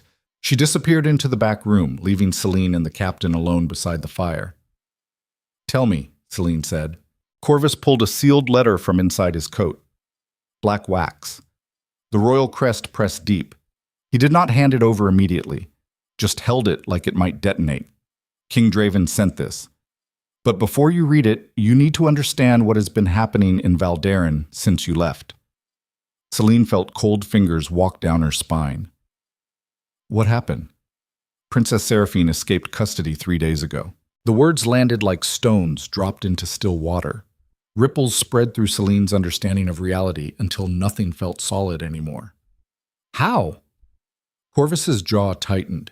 She had allies we did not anticipate, royal guards sympathetic to her ideology, nobles who believed she was right to frame you. They orchestrated a prison break during the changing of the watch, killed 4 guards, set fire to the eastern wing as distraction. By the time we realized what happened, she was gone. Selene sat down slowly. Her legs felt like water. Gone where? North. Corvus finally handed her the letter. Toward Grey Hollow. Toward you. The cottage walls seemed to close in. Selene stared at the sealed letter in her hands. Her fingers shook. Not from fear, from something colder. The recognition that safety had always been an illusion. That the moment she exposed Seraphine, she painted a target on her own back that would never fully disappear. She broke the seal, unfolded the parchment. Draven's handwriting covered the page. Hasty, desperate, nothing like his usual precise script. The letter read like a confession and a warning braided together. Selene. Seraphine escaped. She has loyalists throughout the kingdom. People who believe common blood in the royal line will destroy the empire. People who think your existence threatens everything our family built. I have sent Captain Corvus with 50 soldiers. They will protect you and our children until this threat is eliminated. Please let them. Please trust that I'm trying to fix what I broke. Please believe that I would rather die than let my sister harm you again. Come back to Valderin. Let me protect you the way I should have from the beginning.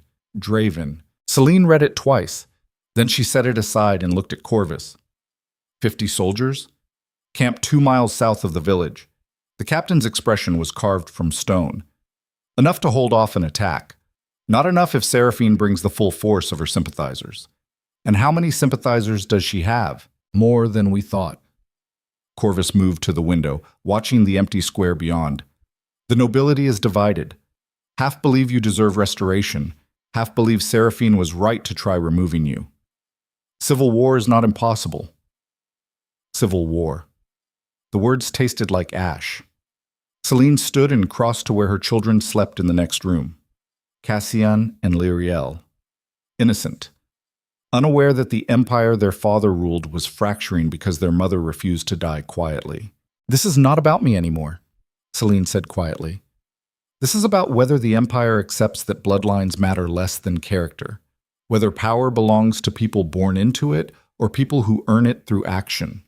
Yes, Corvus agreed, and Seraphine represents everyone who believes birth is destiny, that common blood dilutes greatness, that the old ways must be preserved through whatever violence necessary.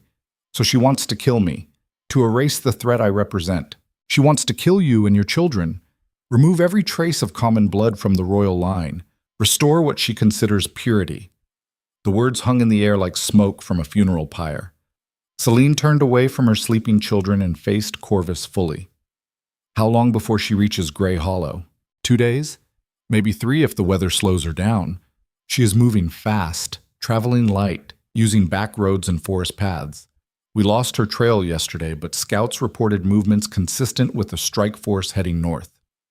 Strike force. Not an arrest party, not a diplomatic mission, a military operation designed to eliminate a target. Selene felt something old and familiar wake up inside her chest, the same instinct that surfaced when palace guards dragged her toward exile, the same survival mechanism that carried her through winter while pregnant, the same cold clarity that walked her back into the Great Hall to detonate truth like a weapon. Fear transformed into something sharper, into strategy, into the recognition that running solved nothing because predators always caught prey eventually. Better to choose the battlefield than let the battlefield choose you. I am not running, Selene said. Her voice came out steady as stone. If Seraphine wants me dead, she can try, but she will do it here, on ground I choose, with witnesses who will remember exactly what happens. Corvus studied her for a long moment. You understand she will not come alone. She will bring soldiers, loyalists willing to die for her vision of the Empire. Then we need more than 50 guards. We? The captain raised an eyebrow. You think the villagers of Grey Hollow will fight? I think people who built lives in places empires forgot understand survival better than nobles who inherited power. And survival makes people dangerous when threatened. Selene moved to the door and opened it. The village square stretched empty and quiet. But behind closed doors, she knew, people listened. People who fled violence. People who chose isolation over politics. People who wanted nothing more than to be left alone. She stepped outside, raised her voice so it carried across the square. Grey Hollow. I need to speak with you, all of you. For a long moment, nothing happened. Then a door opened. Marta the innkeeper emerged. Then Cedric Vale. Then others. Merchants, farmers, crafters. The population of Grey Hollow was maybe 40 people total. They gathered slowly in the square, suspicious and silent. Selene stood on the cottage steps. Corvus appeared behind her. His presence made the threat real. Most of you know who I am, Selene began. Exiled queen. Fugitive. The woman who brought chaos back to the Empire by refusing to die quietly. Some of you helped me prove my innocence. Some of you sheltered me when I had nothing, and now I am asking for more. She paused. Let the silence stretch. Let them feel the weight of what came next. Princess Seraphine escaped custody. She is coming here. Not to arrest me, to kill me and my children, to erase the threat I represent to her vision of what the Empire should be. Whispers rippled through the crowd. Fear, anger, the recognition that violence they thought they escaped had followed them north. I will not ask you to fight my battles, Selene continued, but I will ask you to help me survive them. Give me 3 days. Help me prepare defenses. Help me turn this village into something that can hold against a strike force. And when this is over, I promise you will be left alone. No imperial interference. No political games. Just the quiet life you built before I arrived. Marta stepped forward. And if we refuse, then I will leave tonight with my children and hope Seraphine follows me instead of burning your village as punishment for sheltering a traitor. The crowd shifted, uncertain, calculating personal cost versus collective survival. Then Cedric Vale spoke up. His voice carried across the square. I helped this woman expose a conspiracy that reached the throne itself. I risked everything because I was tired of watching powerful people destroy innocents to protect their own interests. If Seraphine wins, none of us are safe. Not here, not anywhere. Because empires built on bloodline purity eventually run out of pure blood and start inventing enemies to eliminate. He looked around at his neighbors. We came here to escape that world. But the world does not let people escape. It follows. It infects. It demands participation even from those who want nothing to do with it. So we can help Selene now and maybe earn permanent peace, or we can refuse and wait for the next crisis to find us. The silence that followed felt different, heavier. The silence of people recognizing they had already been pulled into a conflict whether they chose it or not. Marta broke it. What do you need? Anything that can be used as a barricade? Anything that can slow an attacking force? Anything that buys time for reinforcements to arrive? Reinforcements? Someone called from the back. What reinforcements? Selene glanced at Corvus. He nodded slightly. Permission granted. King Draven has 50 soldiers 2 miles south.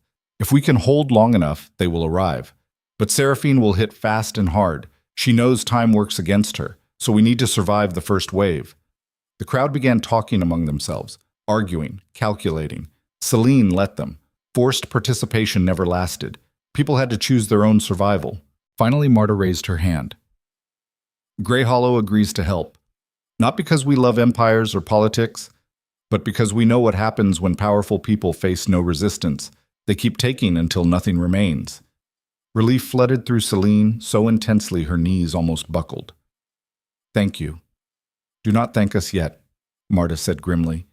Thank us if we survive. The next 3 days transformed Grey Hollow from a forgotten village into something that looked almost like a fortress. They built barricades from overturned wagons and stacked timber, dug trenches at the north and east approaches, positioned archers on rooftops, stockpiled water and medical supplies in the central buildings. Captain Corvus drilled the villagers in basic defense. Most had no military training, but survival instinct compensated for lack of skill. Fear made people learn fast when their lives depended on it. Selene worked alongside them, hauling timber, digging trenches. Her hands bled. Her back screamed, but the pain felt clean, honest, the kind earned through action instead of ceremony. At night, she sat with her children in Maivra's cottage. Cassian babbled nonsense that sounded almost like sentences. Lyriel grabbed everything within reach with tiny fists. They had no idea their existence had fractured an empire, had no concept that powerful people wanted them dead simply because they carried common blood mixed with royal. That innocence would not last forever. Eventually, they would grow old enough to understand, to ask questions about why their mother was exiled, why their father destroyed her, then tried to rebuild what he shattered, why an entire kingdom debated their right to exist. But for now, Selene let them be children, let them play and laugh and sleep without nightmares, because childhood ended fast enough without rushing it toward the brutality waiting ahead. On the third night, Corvus found her standing watch on the cottage roof. The view stretched across the village toward the northern forest where darkness gathered like pooled ink. They will come tomorrow, he said. Scouts reported movement 8 miles north, strike force of maybe 30 soldiers. Professional, experienced, led by someone who knows how to kill efficiently. Seraphine? The captain shook his head. She is too valuable to risk in direct combat. She will send proxies, but she will be close, watching, waiting to see if her plan succeeds. And if it does not, then she retreats and tries again, keeps trying until either you die or her support collapses. This is existential for her. If you survive and your children grow to adulthood, everything she believes about bloodline purity becomes obsolete. Selene stared at the forest. Somewhere out there, soldiers prepared to kill her, not because she committed crimes, not because she threatened anyone, but because her existence challenged an ideology built on the belief that some people were born superior to others. That was the fundamental sickness at the heart of empires, the belief that accidents of birth determined worth, that royal blood carried magic instead of just iron and salt like everyone else. Seraphine could not allow Selene to disprove that lie, because if common blood could become royal through marriage and competence, then birth meant nothing. And if birth meant nothing, then the entire aristocratic structure collapsed into the meaningless hierarchy it had always been. So Seraphine would kill, would burn, would sacrifice anything necessary to preserve the illusion that bloodlines mattered more than character. And Selene would fight, because her children deserved a world where they were judged by who they became instead of who they were born. The battle lines could not have been clearer.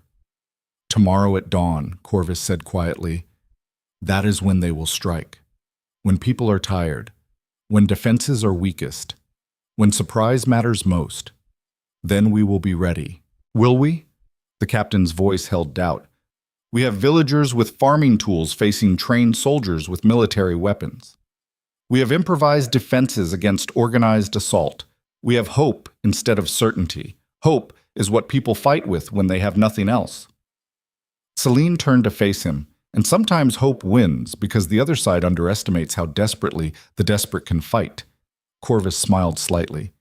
You have changed, former queen. Everyone changes when survival requires it. The question is whether you change into something stronger or something broken. And which are you? Selene looked at the sleeping village below, at the barricades they built together, at the people who chose collective survival over individual safety. I am whatever I need to be to keep my children alive. That was not pride talking, not bravado, just cold fact. Selene had learned something in exile that queens rarely understood. Survival stripped away everything except the core truth of who you were. And her core truth was simple. She was a mother first.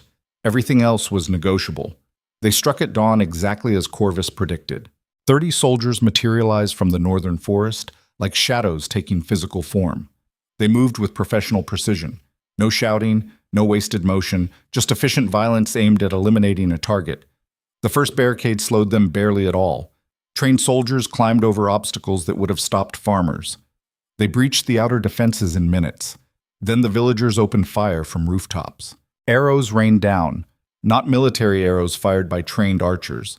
Hunting arrows shot by people who learned accuracy putting food on tables. The difference mattered. Soldiers wore armor designed to stop military projectiles. Hunting arrows found gaps, joints, weak points. 3 soldiers dropped in the first volley, 5 more in the second. The strike force adapted fast. They scattered, used buildings for cover, advanced in coordinated rushes that split defending fire. Selene watched from Maevra's cottage holding a hunting bow she barely knew how to use. Corvus stood beside her with a sword. The 50 royal soldiers waited in reserve 200 yards south, close enough to respond, far enough to let the villagers prove themselves first. Because this was not just about survival. This was about proving that common people could defend themselves against imperial violence, that nobility did not own all the courage and competence. That power belonged to anyone brave enough to seize it. The strike force reached the second barricade. Soldiers used axes to hack through timber barriers. Villagers threw everything they had: rocks, boiling water, furniture shoved from second-story windows, improvised weapons born from pure desperation. It worked. Not elegantly, not efficiently, but it worked. The advance stalled. Soldiers took cover. The organized assault degraded into chaotic street fighting where local knowledge mattered more than training. Then everything changed. A figure emerged from the forest. Tall, regal, moving with the confidence of someone who expected the world to rearrange itself around her presence. Princess Seraphine. She walked into the village square like she owned it. Like Grey Hollow was just another piece of territory waiting to acknowledge her authority. 10 soldiers flanked her, elite guards wearing black armor marked with the serpent sigil of the old royal bloodlines. "Selene!" Seraphine called out. Her voice carried across the square despite the chaos. "Come out and face me. Let us end this properly." Corvus grabbed Selene's arm. "Do not. It is a trap." But Selene was already moving toward the door. Because traps only worked if you did not see them coming, and she saw this one clearly. Seraphine wanted a public execution, wanted villagers to watch their exiled queen die so they understood the cost of defying imperial authority. Fine. Selene would give her a public confrontation, but the ending would be different than Seraphine expected. She walked into the square. No armor, no weapon. Just a woman in peasant clothes facing a princess in ceremonial war dress. The fighting stopped. Both sides watched. Seraphine smiled. It looked like a predator's expression moments before the kill. You should have stayed hidden, should have accepted exile and lived quietly. But you forced this confrontation, forced me to eliminate you as a threat. "I forced nothing," Selene said calmly. "You framed me, exiled me, tried to erase me. And when I proved my innocence, you escaped custody to finish what you started. Because you threaten everything the Empire stands for." Seraphine's voice rose. "You think common blood can mix with royal without consequences. You think birth does not matter. You think anyone can be elevated to positions they were never bred to hold. I think competence matters more than accidents of birth. I think character defines worth better than bloodlines. I think empires built on the belief that some people are inherently superior to others eventually collapse under the weight of their own cruelty. Seraphine laughed. It sounded like breaking glass. Philosophy from a peasant. How original. Let me show you what your philosophy is worth. She gestured to her guards. They moved forward as one. Disciplined, lethal. 10 soldiers trained specifically to eliminate threats to the royal bloodline. Selene did not move, did not run. Just stood in the center of the square and waited. Because she had learned something in exile. Something that queens and princesses rarely understood because they spent their lives insulated from real consequence. She had learned that power was not just violence. Power was also theater. And right now, Seraphine was performing for an audience that included not just villagers, but her own soldiers, showing them she was strong, decisive, willing to kill personally to preserve her ideology. But theater worked both ways. Selene raised her voice so everyone could hear. Princess Seraphine, before you kill me, I have one question. If bloodlines matter so much, why does yours require so much violence to maintain? If royal blood is truly superior, why are you terrified of a common-born woman who survived everything you tried to do to her? The question landed like a blade between ribs. Seraphine's expression twisted. Because survival is not victory. You are a weed growing in a garden, persistent but ultimately worthless. I will rip you out by the roots and salt the earth so nothing like you grows again. Then do it. Selene stepped forward. Stop talking and do it. Prove that your bloodline makes you strong enough to kill an unarmed woman in front of witnesses. Prove that your ideology requires murder to survive. Prove that everything you believe is built on violence instead of truth. Seraphine's hand moved to the sword at her belt. Her fingers wrapped around the hilt, and in that moment Selene saw the future split into two paths. Path 1. Seraphine killed her, became a martyr for the old ways, proved that force could silence inconvenient truths, won this battle, but maybe lost the war because watching a princess murder an unarmed mother turned people against ideologies built on cruelty. Path 2. Seraphine hesitated, proved she was not as strong as she claimed, lost the respect of her own soldiers, failed to eliminate the threat, retreated to fight another day but from a weaker position. Both paths led somewhere dark. Then a third option appeared. King Draven rode into the square flanked by 200 royal soldiers. Not the 50 Corvus brought, the full might of the imperial military. He must have left Valdarin immediately after sending the letter. Must have ridden day and night to arrive in time. He dismounted, walked into the square, positioned himself between Selene and Seraphine. "Sister," he said quietly, "lower your weapon." Seraphine stared at him. Betrayal and fury fought across her face. "You choose her? Even now? Even after everything I have done to protect you?" "You did not protect me." Draven's voice carried across the square. "You controlled me. You manipulated me. You turned my fear into a leash and called it love. That ends today. She will destroy everything we built." "No." Draven shook his head. "You destroyed it. You framed an innocent woman. You tried to kill my children. You fractured this empire because you could not accept that birth matters less than character." He turned to face his sister fully. "You are under arrest for treason, for conspiracy, for attempted murder. And this time, you will not escape, because I will personally ensure you face justice." Seraphine's soldiers looked at each other, calculating. A handful of elite guards against 200 imperial troops was not a battle. It was suicide. One by one, they lowered their weapons. Seraphine stood alone, betrayed by her own ideology, because she taught them loyalty to the crown, and the crown had just declared her an enemy. "You will regret this," she whispered. "When the empire falls because you chose sentiment over strength, you will remember that I tried to save you." "Then I will remember wrong," Draven said, "because you never tried to save me. You tried to own me, and there is a difference." He gestured to Captain Corvus. "Take her into custody. Real custody this time. Guards who understand that failure means execution." Corvus and 6 soldiers moved forward. Seraphine did not resist as they bound her wrists. She just stared at her brother with an expression that looked almost like pity. "You were such a promising king," she said softly. Before she made you soft. Then let me be soft. Draven's voice broke. Let me be a king who values mercy over dominance, who believes trust matters more than fear, who understands that empires built on cruelty eventually consume themselves. They led Seraphine away. She walked with her head high, proud even in defeat, convinced until the last moment that history would prove her right. The square fell silent. Villagers watched from doorways and rooftops. Soldiers waited for orders. And in the center of it all, Selene and Draven stood facing each other across 3 feet of blood-stained cobblestones. "Are you hurt?" Draven asked. "No." Selene's voice came out steadier than she felt. "You arrived in time." "Barely." He looked around at the damaged village, the bodies, the improvised defenses. "You held them off with farmers and hunting arrows." "We held them off because we had no choice. Because survival makes people dangerous when the alternative is death." Draven nodded slowly. "I understand that now." He stepped closer.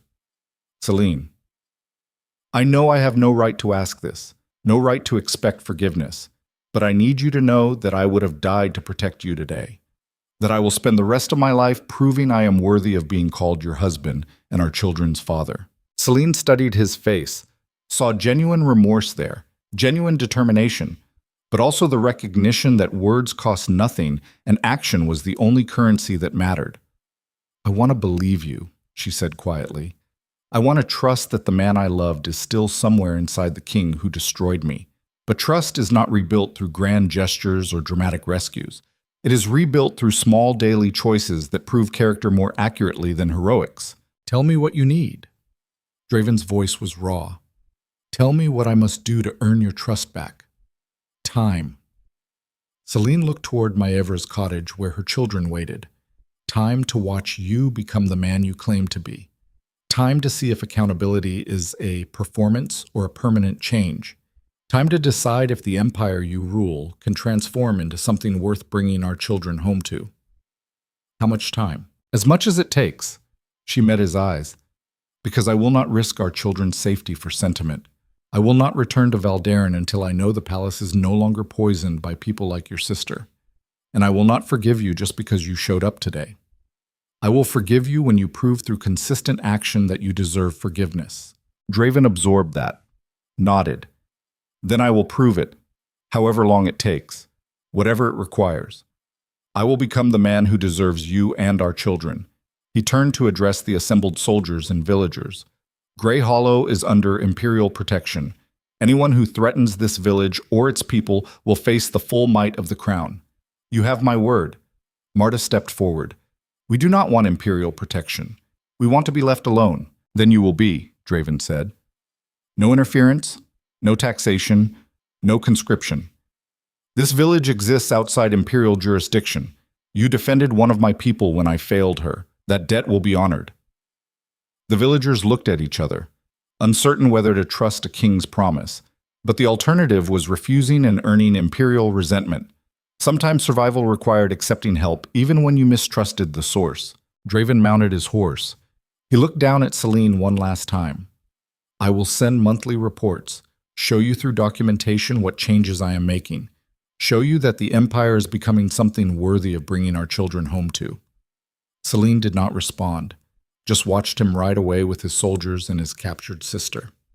Watched until they disappeared into the southern forest, and Grey Hollow was quiet again. Then she returned to Maevra's cottage, to her children, to the simple, honest work of motherhood that required no politics and demanded no performance.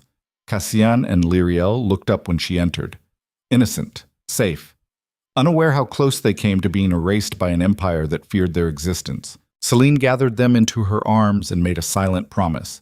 She would not return to Valdarin until the palace was truly safe, until the ideology that nearly killed her had been rooted out completely, until trust was not just possible but earned through documented change. And if that day never came, if Draven failed to transform his empire, then she would raise her children here, in Grey Hollow, among people who understood that survival mattered more than ceremony, that character defined worth better than bloodlines, that sometimes the bravest thing a person could do was choose a quiet life over power. Outside, snow began to fall. Inside, a fire burned low, And somewhere between those two states, Selene found the first fragile understanding that maybe survival was not just about enduring. Maybe it was also about choosing what kind of person you became after the world tried to break you. She had survived exile, survived betrayal, survived an assassination attempt in a forgotten village while holding a hunting bow she barely knew how to use. Now came the harder part, surviving the slow work of deciding whether trust was possible again, whether love could be rebuilt after shattering, whether an empire could transform, or if its fundamental nature doomed it to repeat the same cycles of violence and control. Those answers would not come fast, would not come easy, but they would come. And when they did, Selene would be ready to decide her children's future based on evidence instead of hope. Because hope was what got people killed. Evidence was what kept them alive. And she had learned in exile that survival required trusting evidence over sentiment, facts over feelings, documented change over promised transformation. So she would wait and watch and raise her children in peace while an empire either changed or proved itself incapable of change. Either way, she would survive. Because survival was no longer something that happened to her. It was something she chose actively, daily, through every decision that prioritized her children's safety over political convenience. That was the fundamental shift exile created. It transformed her from someone who reacted to circumstances into someone who shaped them. From prey into predator. From victim into survivor. From queen into something more dangerous than any crown could make her. A mother willing to burn empires to protect her children. And empires, she had learned, burned easier than anyone expected when someone brave enough struck the match. 6 months crawled past like a wounded animal dragging itself toward an uncertain destination. Winter gave way to spring. Snow melted into mud. Grey Hollow transformed from a battlefield back into a village trying to remember what peace felt like. Selene fell into rhythms that felt almost normal. She woke with her children, taught Cassian to speak in full sentences, watched Lyriel take her first stumbling steps. Simple work that built calluses on her soul the same way hauling timber built them on her hands. But peace was always temporary when empires remembered you existed. The reports arrived monthly exactly as Draven promised, thick documents sealed with black wax. Captain Corvus delivered them personally each time. Never stayed long, just handed over the reports and left Selene to read about an empire trying to transform itself from the inside out. The first report detailed the purge of Seraphine's loyalists, 17 nobles arrested, 9 executed for treason, 43 royal guards dismissed. The entire archive staff replaced with people who valued accuracy over political convenience. Brutal work, necessary work, the kind that left bodies in its wake and scars on everyone who survived. The second report outlined new laws. Common-born citizens could now appeal noble judgments. Marriage between classes no longer required royal approval. Children born from mixed bloodlines received full legal recognition regardless of parents' status. Revolutionary changes, the kind that fractured centuries of tradition and made half the aristocracy scream about the death of civilization. By the third report, civil unrest had begun. Southern duchies refused to enforce the new laws. Northern lords threatened secession. The empire Draven inherited as a unified force had started cracking along fault lines invisible until pressure exposed them. And through it all, one question haunted every page. Was he strong enough to hold it together?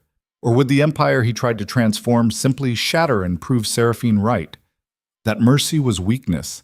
That progressive ideals destroyed more than they built. That some institutions were too old and too brutal to change without dying in the process. Selene read every report twice. Studied the details, looked for evidence of performance versus genuine transformation, tried to determine if Draven was becoming the man he claimed to be, or just playing a role until she brought the children home and he could revert to comfortable cruelty. The evidence remained frustratingly unclear, because people could fake anything for 6 months. Real character revealed itself over years, decades, lifetimes, and she did not have that kind of time to wait and watch. So she made a decision that terrified her more than exile ever did. She would return to Valderan, not permanently, not as queen, but as a test. She would walk back into that palace with her children and watch how Draven reacted when the performance had to become reality, when abstract ideals met concrete consequences, when the work of transformation had to continue under the weight of daily life instead of distant correspondence. If he failed that test, she would leave. Take Cassian and Lyriel somewhere even the Empire could not reach. Maybe across the Western Sea, maybe into the unclaimed territories beyond the mountains. Somewhere far enough that royal bloodlines meant nothing, and common survival was the only currency that mattered. But if he passed? If the man she married still existed beneath the scar tissue? Then maybe trust was possible. Maybe love could be rebuilt. Maybe their children could grow up knowing both parents instead of just the one who survived. Either way, the uncertainty had to end, because living in limbo between exile and restoration was its own kind of prison. And Selene had spent enough time in cages built by other people's fear. She told Maevra first. The old healer listened without interrupting while Selene explained her reasoning. When she finished, Maevra was silent for a long moment. Then she spoke with the bluntness of someone too old to waste time on comfortable lies. You are walking back into the place that tried to kill you, taking your children into the palace that wanted them erased. Trusting a man who exiled you while you carried his babies. Either you are the bravest woman I have ever met, or the most foolish. Which do you think I am? Both. Maevra smiled grimly. And that is probably why you will survive whatever comes next. Because fools rush in where wise people fear to tread. And sometimes the fool is the only one brave enough to take the risks that change everything. Selene packed light, 3 bags total, clothes for the children, documents proving her innocence. The sage green blanket the young guard gave her the day she was exiled. Reminders that kindness existed even in empires built on cruelty. The journey south took 7 days. Captain Corvus provided an armed escort, 20 soldiers who rode in formation around the wagon carrying Selene and her children. Protection against bandits. Protection against loyalists who still believed Seraphine was right. Protection against an empire that had not fully decided whether to embrace change or reject it violently. Cassian spent the journey asking questions. Where are we going? Who will we see? Why does everyone look so serious?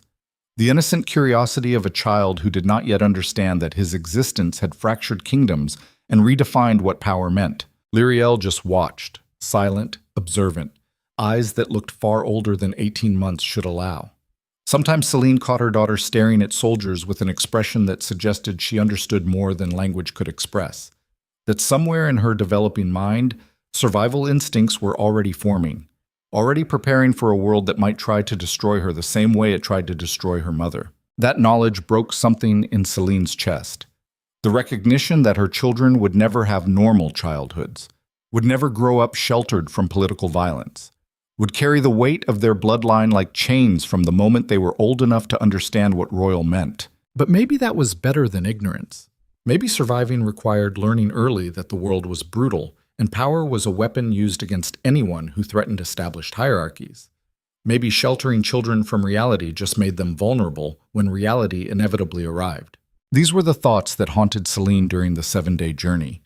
The calculations parents made when they realized the world their children faced would be harder than the one they survived.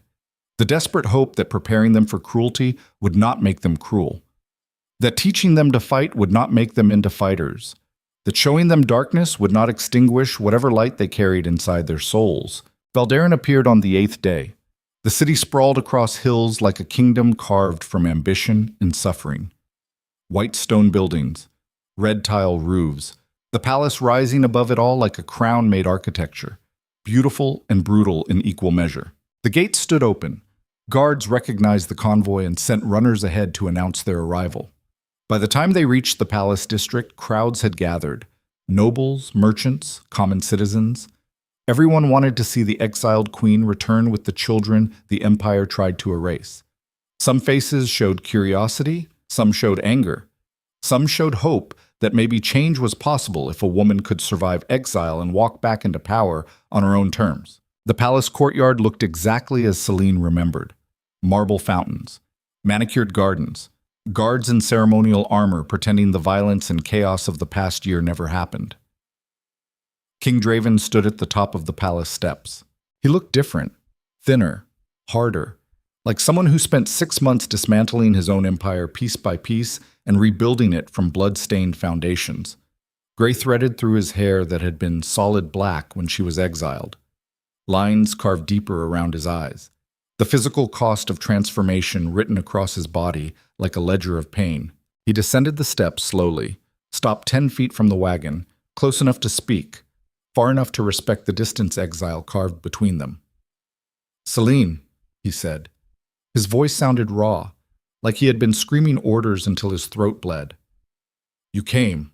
I came to test whether your reports were truth or performance." She climbed down from the wagon, held Cassian's hand while carrying Lyriel on her hip. "These are your children, Prince Cassian, Princess Lyriel. They exist whether the Empire accepts them or not. Whether you have earned the right to be their father is still undecided." Draven stared at them. His children. Proof that Seraphine's accusations were lies. Evidence walking and breathing and looking at him with eyes that carried his bloodline, mixed with Selene's determination. His face crumpled. Not a performance. Not calculated emotion designed to manipulate. Just genuine grief and wonder and terror fighting for dominance across features that could not hide the storm anymore. "May I?" He gestured toward them. His hands shook. Selene studied him, weighed instinct against caution, then nodded once. Draven approached slowly, knelt in front of Cassian, eye level with his son. The boy stared back with the fearless curiosity of someone too young to understand that the man before him had nearly erased his existence. "Hello, Cassian. I am your father." Cassian looked at Selene for confirmation. She nodded. The boy turned back to Draven and said something that shattered whatever remained of the king's armor. "Why did you make Mama cry?" Silence consumed the courtyard. Nobles watching from windows. Guards pretending not to listen. Everyone waiting to see how a king answered his son's accusation. Draven's eyes filled. He did not wipe them away. Did not hide behind pride or performance. Just let tears fall while staring at the child he almost killed through arrogance and fear. "Because I was afraid," he said quietly. "Because I believed lies instead of trusting the person I loved. Because I chose pride over truth and hurt someone who deserved only protection." Cassian absorbed this, processed it with whatever logic 3-year-olds use to make sense of adult failures. Then he said something even more devastating. "Are you going to make her cry again?" "No." Draven's voice broke completely. "Never again. I swear on my life, on my crown, on everything I am or will ever be. I will never hurt your mother again."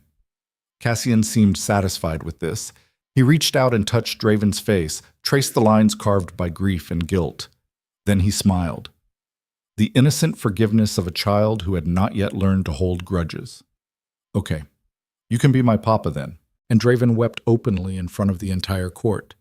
Not because he was weak, but because his son's forgiveness felt simultaneously like redemption and condemnation, like proof that children were better than adults at deciding what mattered, that love could exist without demanding perfection, that mistakes could be survived if people were brave enough to admit them and work to become better. Selene watched this exchange with her heart slamming against her ribs like it was trying to escape her chest.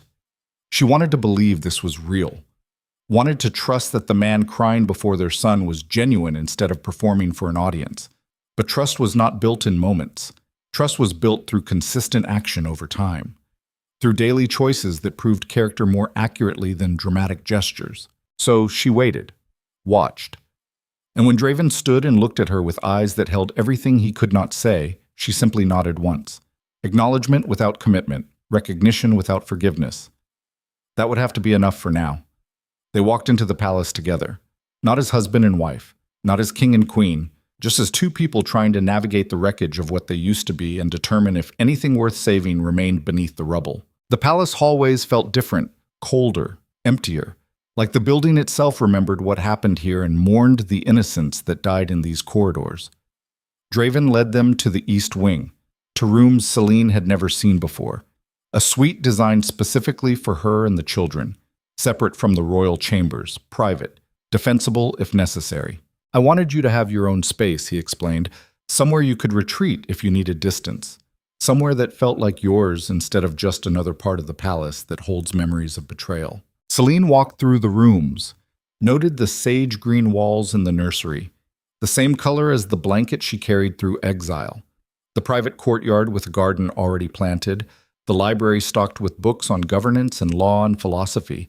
Everything chosen deliberately, everything a message that he remembered who she was and what she valued. It was thoughtful, But thoughtfulness was performance until proven through consistency.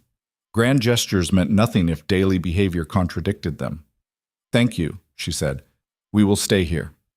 For now, until I decide if this palace is safe enough for my children to call home." "Our children," Draven said quietly. "No." Selene turned to face him fully. "They are my children. They became mine the moment you exiled me while they grew inside me. You have the opportunity to earn the right to call them yours, but that right is not automatic.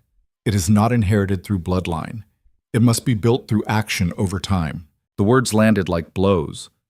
Draven absorbed them without flinching, because he knew she was right, knew that fatherhood was not just biology, it was presence, consistency, the daily work of showing up and proving through behavior that you valued your children more than pride or power or political convenience. "Tell me what I must do," he said. "Be present. Be honest. Be the man you promised to become, instead of the king who destroyed me." Selene moved to the window overlooking the gardens, and proved that the changes you documented in those reports were not just preparation for my return. Prove they will continue after the performance period ends. "They will continue." Draven's voice was iron-wrapped in desperation. "I am not performing, I am transforming. And transformation does not end just because you came home. It continues until either I succeed or the Empire tears itself apart trying to resist change. Then show me." Selene did not turn around. "Show me through action, starting now, starting with whatever crisis waits beyond these walls. Because empires do not change quietly. They resist. They fracture. They fight back against anyone trying to reshape them. And how you handle that resistance will tell me everything I need to know about whether you are strong enough to be both a good king and a good father." As if summoned by her words, Captain Corvus burst through the door. His face showed the expression of someone bringing news that would make everything worse. "Your Majesty, former Queen, we have a problem." Draven turned. "What kind of problem?" "The kind that ends in war if we do not move fast." Corvus pulled a sealed letter from inside his coat. "Duke Malachai of the Southern Dominion has formally rejected the new laws. He has declared independence, raised an army, and he is marching north with 15,000 soldiers to restore what he calls the proper order of things." Selene felt cold fingers walk down her spine. Civil war. The fracture she had been expecting finally opened wide enough to swallow the Empire whole. "How long until he reaches Valdarin?" Draven's voice shifted. No longer the grieving father. Now the war-born king who conquered the South through blood and strategy. 10 days. Maybe 12 if weather slows him. Corvus looked grim. He is moving fast. Recruiting as he marches. Every noble who opposed the new laws is joining him. This is not just rebellion. This is half the Empire deciding it prefers the old ways, even if that means war. "Then we give them war." Draven's face hardened into something carved from stone and fury. "Mobilize the Northern legions. Send word to every loyal house. I want 20,000 soldiers assembled within 8 days. And what message should I send regarding the cause?" Corvus glanced at Selene. "What are we fighting for?" "Everything." Draven moved to stand beside Selene at the window. "We are fighting for the principle that birth does not determine worth. That common blood mixing with royal is progress instead of pollution. That empires built on outdated hierarchies deserve to fall if they cannot adapt to reality." He turned to face his captain. "Send word that King Draven Vaelor stands with his queen and his common-born children. That anyone who wants to challenge that can meet me on the battlefield. And that this time, I will not choose pride over the people I love. This time, I fight for something that matters instead of just defending power for its own sake." Corvus nodded and left to carry out orders. Selene remained at the window, staring at gardens that would soon be filled with soldiers preparing for war, at a city that would become a battlefield because she refused to disappear quietly, at an empire fracturing because half of it could not accept that the world had changed and they needed to change with it. "This is my fault," she said quietly. "If I had stayed in exile, none of this would be happening." "No." Draven moved beside her. "If you had stayed in exile, the injustice would have continued unchallenged. Seraphine would still be manipulating the throne. The Empire would still be built on lies about bloodline superiority. This war is not your fault. It is the inevitable consequence of progress meeting resistance. and resistance always fights hardest right before it loses. And if we lose, then we lose. But at least we will lose fighting for something that matters instead of defending a system that deserves to collapse.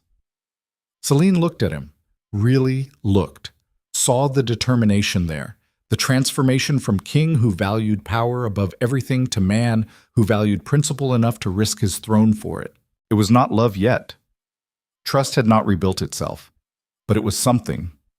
The beginning of respect. The recognition that maybe the man she married still existed beneath the scar tissue. That maybe transformation was possible even for people who failed catastrophically. "I want to fight," she said. Draven's head snapped toward her. "What?" "I want to fight." She turned from the window. "I want to stand on that battlefield beside you. I want Duke Malachai and every noble who thinks common blood is worthless to see me. To know that the woman they tried to erase survived and came back stronger. To understand that I am not hiding behind palace walls while other people fight for my right to exist. Absolutely not." Draven's voice was stone. "You have no military training. You would be killed within minutes. Then train me." Selene stepped closer. "We have 8 days before the battle. That is enough time to teach me to hold a blade, to fight defensively, to survive long enough to prove a point. The point being what? That you are willing to die to prove you are brave? No. That I am willing to fight to prove that survival requires action instead of waiting for other people to save you." Selene's voice hardened. "I survived exile by refusing to be helpless. I held off an assassination attempt with farmers and hunting arrows. I walked back into this palace knowing it might kill me. I am not going to start hiding now just because the stakes got higher." Draven stared at her. Calculation fought with emotion across his face. Then something shifted. He saw what she was really saying, that this was not about proving bravery. This was about agency, about refusing to be protected like a helpless thing that needed shielding from reality. Empires spent centuries treating women like property, like vessels for continuing bloodlines, like decorative objects that added legitimacy to male power without contributing anything substantive themselves. Selene was rejecting that entirely, was demanding to be treated like an equal partner in shaping the Empire's future, was insisting that her survival mattered as much as Draven's strategy, that her presence on the battlefield would send a message more powerful than any army could deliver through violence alone. And Draven finally understood. This was not about military tactics. This was about the fundamental question at the heart of everything they were fighting for. Whether women had agency, whether common-born people could stand beside nobility as equals, whether the empire would transform into something that valued all its people or collapse because it refused to evolve. 8 days, he said finally. I will train you myself. Not because I want you in danger, but because I respect your right to make your own choices, even when those choices terrify me. Thank you. Do not thank me yet. Draven's expression turned grim. Thank me if we both survive. Because war is not like the skirmishes in Grey Hollow. War is chaos and blood and watching people you care about die while you make split-second decisions that determine who lives and who becomes a corpse feeding carrion birds. Then we will survive together. Or we will die together. But either way, we face it as equals instead of king and subject. And that was the real transformation happening beneath the surface. Not just Draven changing, but the relationship itself metamorphosing into something different than what existed before exile. Something harder, more honest, built on mutual respect instead of romantic idealization. Love might come later, or it might not, but respect could be built immediately through action and acknowledgement, through treating each other like partners who brought different strengths to shared survival. That would have to be enough. Because the empire was fracturing, war was coming, and in 8 days, everything they built, over 6 months of reports and tentative hope, would be tested in the most brutal way possible. On a battlefield where ideals met reality, where transformation faced resistance, where the future of an empire would be decided by people willing to bleed for it. The next 8 days passed in a blur of controlled chaos. The palace transformed into a war camp. Soldiers arrived in waves. Blacksmiths worked 20-hour shifts forging weapons. Strategists hunched over maps calculating terrain advantages and supply routes. And in a private courtyard hidden from public view, Selene learned to kill. Draven taught her himself, not because he was the best instructor, but because this was too important to delegate, Because teaching someone you loved to fight was intimate in ways that had nothing to do with romance and everything to do with trust. He started with basics: how to hold a blade, how to move efficiently, how to identify weak points in armor, how to disable instead of kill, because disabled opponents created chaos that was sometimes more valuable than corpses. Selene proved a fast learner, not because she was naturally talented, but because survival had taught her something most nobles never understood: that your body was a tool, that pain was information, that fear could be transformed into focus if you were desperate enough. By the third day, she could defend herself against basic attacks. By the fifth, she could fight well enough to survive a few minutes against a trained soldier. By the eighth, she was dangerous enough that Draven stopped pulling his strikes and started treating her like someone who might actually hold her own if everything went catastrophically wrong. They never spoke about what they were really doing: that Draven was preparing his wife to potentially die beside him, that Selene was learning to kill people who wanted her erased, that they were both accepting the brutal reality that ideals required violence to protect and progress demanded blood to water its roots. But the knowledge hung between them like smoke, visible, undeniable, proof that transformation was not clean or easy or comfortable, that changing empires meant breaking them first, that peace on the other side of conflict required surviving the war in between. On the eighth night, Selene sat in the courtyard sharpening her blade, while Cassian and Lyriel slept inside. The city beyond the palace walls buzzed with nervous energy. 20,000 soldiers camped in every available space. Merchants sold supplies at inflated prices. Priests offered blessings to anyone who paid. The machinery of war grinding forward toward inevitable collision. Draven found her there, sat beside her without speaking. They had fallen into this pattern over the past week, sharing space without demanding conversation, existing beside each other while working through separate fears about what dawn would bring. Finally, Draven broke the silence. If something happens to me tomorrow, you need to take the children and run. Do not try to hold the palace. Do not try to negotiate with Malashai. Just take Corvus and whatever soldiers remain loyal and disappear into the territories where empires cannot reach. Nothing is going to happen to you, Selene said. You do not know that. War is unpredictable. I could take an arrow in the first hour, could make a tactical error that gets us all killed, could die stupidly in a way that makes everything we fought for meaningless. Then I will hold the line until someone else takes command. We'll fight beside whoever leads the loyalists. We'll make certain our children see their parents fought for a world worth living in, even if we did not survive to see it built. Draven looked at her. Really looked. Saw the woman who survived exile staring back at him. The woman who refused to be helpless even when everything tried to make her powerless. The woman who transformed from queen into something more dangerous than any crown could create. I do not deserve you, he said quietly. No, you do not. Selene set down her sharpening stone. But you are trying to become someone who does. And effort matters even when it falls short of redemption. Is that enough? For now. Selene met his eyes. After tomorrow, we will see if effort translates to survival. If principles can withstand the reality of war. If transformation is strong enough to hold when everything tries to break it back into familiar shapes. They sat in silence for a long time. Then Draven reached out and took her hand. Not romantic, not sexual. Just two people holding each other's hands while staring at a future that might kill them both. Selene did not pull away. Let the contact ground her.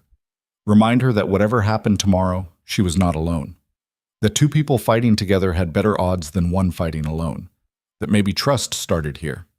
In small gestures of connection that did not demand perfection, but acknowledged shared struggle. Dawn would bring war. But tonight brought this. Two people who destroyed each other trying to rebuild something new from the wreckage. Two parents preparing to fight for their children's future. Two survivors recognizing that the battle for transformation never truly ended. It just evolved into new challenges that required new strategies and the same desperate determination to keep moving forward, even when the path remained uncertain. That would have to be enough, because morning was coming, and with it, 15,000 soldiers who believed the old ways were worth killing to preserve, versus 20,000 who believed change was worth bleeding to protect. The collision would be brutal. The casualties devastating. The outcome uncertain. But both sides would bring everything they had. Because that was what happened when empires fractured, when transformation met resistance, when the future fought the past for control of the present. Someone would win, someone would lose, and the empire would be forever changed by whoever survived long enough to reshape it. Selene and Draven sat in that courtyard until midnight. Then they stood, walked inside, checked on their sleeping children one last time, and prepared for the dawn that would determine whether their transformation was real or just another performance that would collapse under pressure. 8 hours until battle. 8 hours to make peace with the possibility of death. 8 hours to decide if surviving was worth the price transformation demanded. The answer had to be yes, because the alternative was accepting the world as it was instead of fighting to make it better. And neither Selene nor Draven had survived this far by accepting injustice quietly. So they would fight, would bleed, would risk everything they rebuilt over 6 months of reports and tentative hope. And when the sun rose over a battlefield that would decide the Empire's future, they would stand together, king and former queen, husband and wife. Two people who destroyed each other, learning to trust again through the most brutal test possible. Dawn broke across the battlefield like a wound opening in the sky. Red and gold light spilled over two armies positioned 300 yards apart. 20,000 loyalists holding the northern ridge, 15,000 rebels claiming the southern approach. Between them stretched open ground that would soon be painted with the blood of men who believed their cause justified dying. Selene stood beside Draven on the ridge wearing leather armor that fit poorly and carrying a sword that felt heavier than it should. Her heart slammed against her ribs so hard she could feel it in her throat. Every instinct screamed at her to run, to grab her children and disappear into the mountains where empires could not reach. But running solved nothing. Running just postponed the inevitable collision. Running meant teaching Cassian and Lyriel that survival required hiding instead of fighting for what mattered. So she stood, held her ground, and waited for war to begin. Draven raised his hand. The signal rippled through the loyalist army. 20,000 soldiers shifted into battle formation. Spears lowered, shields locked, archers nocked arrows. The machinery of organized violence preparing to grind forward. Across the field, Duke Malachai did the same. His rebels moved with equal precision, proof that this was not some ragtag uprising. This was half an empire deciding it preferred the old ways, even if preserving them required civil war. The Duke himself rode forward on a black warhorse, stopped 50 yards from the loyalist line, close enough to be heard, far enough to retreat if negotiations failed. "King Draven," he called out, his voice carried across the field. "I offer you one final chance. Renounce the common-born pretender you call queen. Exile her and her mongrel children. Restore the laws that kept bloodlines pure for centuries. Do this, and we return to Valderan as allies instead of enemies." Selene felt every eye turned toward her. 20,000 loyalists wondering if their king would sacrifice her to avoid war. 15,000 rebels certain he would, because that was what kings did. They chose power over principle, survival over sentiment, the throne over whatever foolish notion of love clouded their judgment temporarily. Draven did not look at Selene. He stared directly at Malachai. His voice when he spoke carried the weight of someone who had made peace with consequences. "I renounce nothing. The woman beside me survived everything you and people like you tried to do to her. The children she bore are mine by blood and choice. The laws I enacted stand because they are right. And if you want to challenge that, then we settle this the way empires have always settled fundamental disagreements, through violence that leaves one side dead and the other victorious." Malachai's face twisted. "Then you choose extinction over honor. So be it." He wheeled his horse and rode back to his army, raised his sword. The rebel line surged forward with a roar that sounded like the earth itself screaming. The battle that followed was not glorious. War never was. War was chaos and terror, and the smell of opened bodies steaming in cold morning air. War was watching people you trained beside die in ways that made death look like meat instead of sacrifice. War was discovering that courage and fear existed simultaneously, and neither canceled the other out. The armies collided like two waves of flesh and steel grinding against each other. Selene found herself swept into the violence. A rebel soldier swung an axe at her head. Training took over. She blocked, countered. Her blade found the gap between his armor plates. He went down screaming. She stepped over him and kept moving because stopping meant dying. This was the truth no one spoke about war. that it reduced people to animals fighting for survival. That philosophy and ideology disappeared beneath the immediate need to keep breathing. That transformation did not matter when someone tried to split your skull open and you had seconds to decide whether to kill or be killed. Selene killed 3 times in the first hour. Not because she was skilled, because she was desperate, and desperation made people dangerous in ways training never could. She fought like someone who understood that losing meant her children growing up without a mother. That defeat meant everything she survived became meaningless. That this moment decided whether common blood mixing with royal was progress or heresy. Around her the battle raged. Draven fought like the war-born king he used to be, brutal, efficient, carving through rebels with the cold precision of someone who understood that mercy on battlefields got people killed. Captain Corvus held the right flank. Loyal soldiers held the center. The line bent but did not break. But neither did the rebels. Malachi had chosen his ground well. His forces pushed hard, exploited gaps, adapted to tactics. This was not going to be a quick victory. This was going to be attrition. Whichever side could sustain losses longer would win. Whichever army broke first would be slaughtered. Hours passed. The sun climbed higher. Bodies piled up. Blood turned the ground to mud. Selene lost track of how many times she nearly died. How many times pure luck kept blades from finding vital organs? How many times she killed men who probably believed they were fighting for something righteous? Because that was the cruelest part of civil war. Both sides believed they were right. Both sides had reasons that made sense inside their own ideology. Both sides thought history would remember them as heroes instead of corpses feeding ravens. By noon, exhaustion had replaced fear. Selene's arms felt like lead, her lungs burned. Sweat mixed with blood made her grip slippery. She stumbled, nearly fell. A rebel soldier saw the opening and lunged. Draven appeared from nowhere. His blade intercepted the attack, killed the rebel before he could complete his strike. Then the king grabbed Selene's arm and pulled her back toward the loyalist line. "Fall back," he ordered. "You have done enough, more than enough." "No," Selene jerked free. "If I retreat now, every rebel sees it as proof that common blood cannot hold against real soldiers. I stay until this ends. You will die. Then I die, proving a point." She raised her sword. "Better than living knowing I ran when it mattered most." Draven stared at her, saw the determination there, the refusal to be protected like something fragile, the absolute certainty that this battle was about more than just survival. It was about proving that women could fight beside men.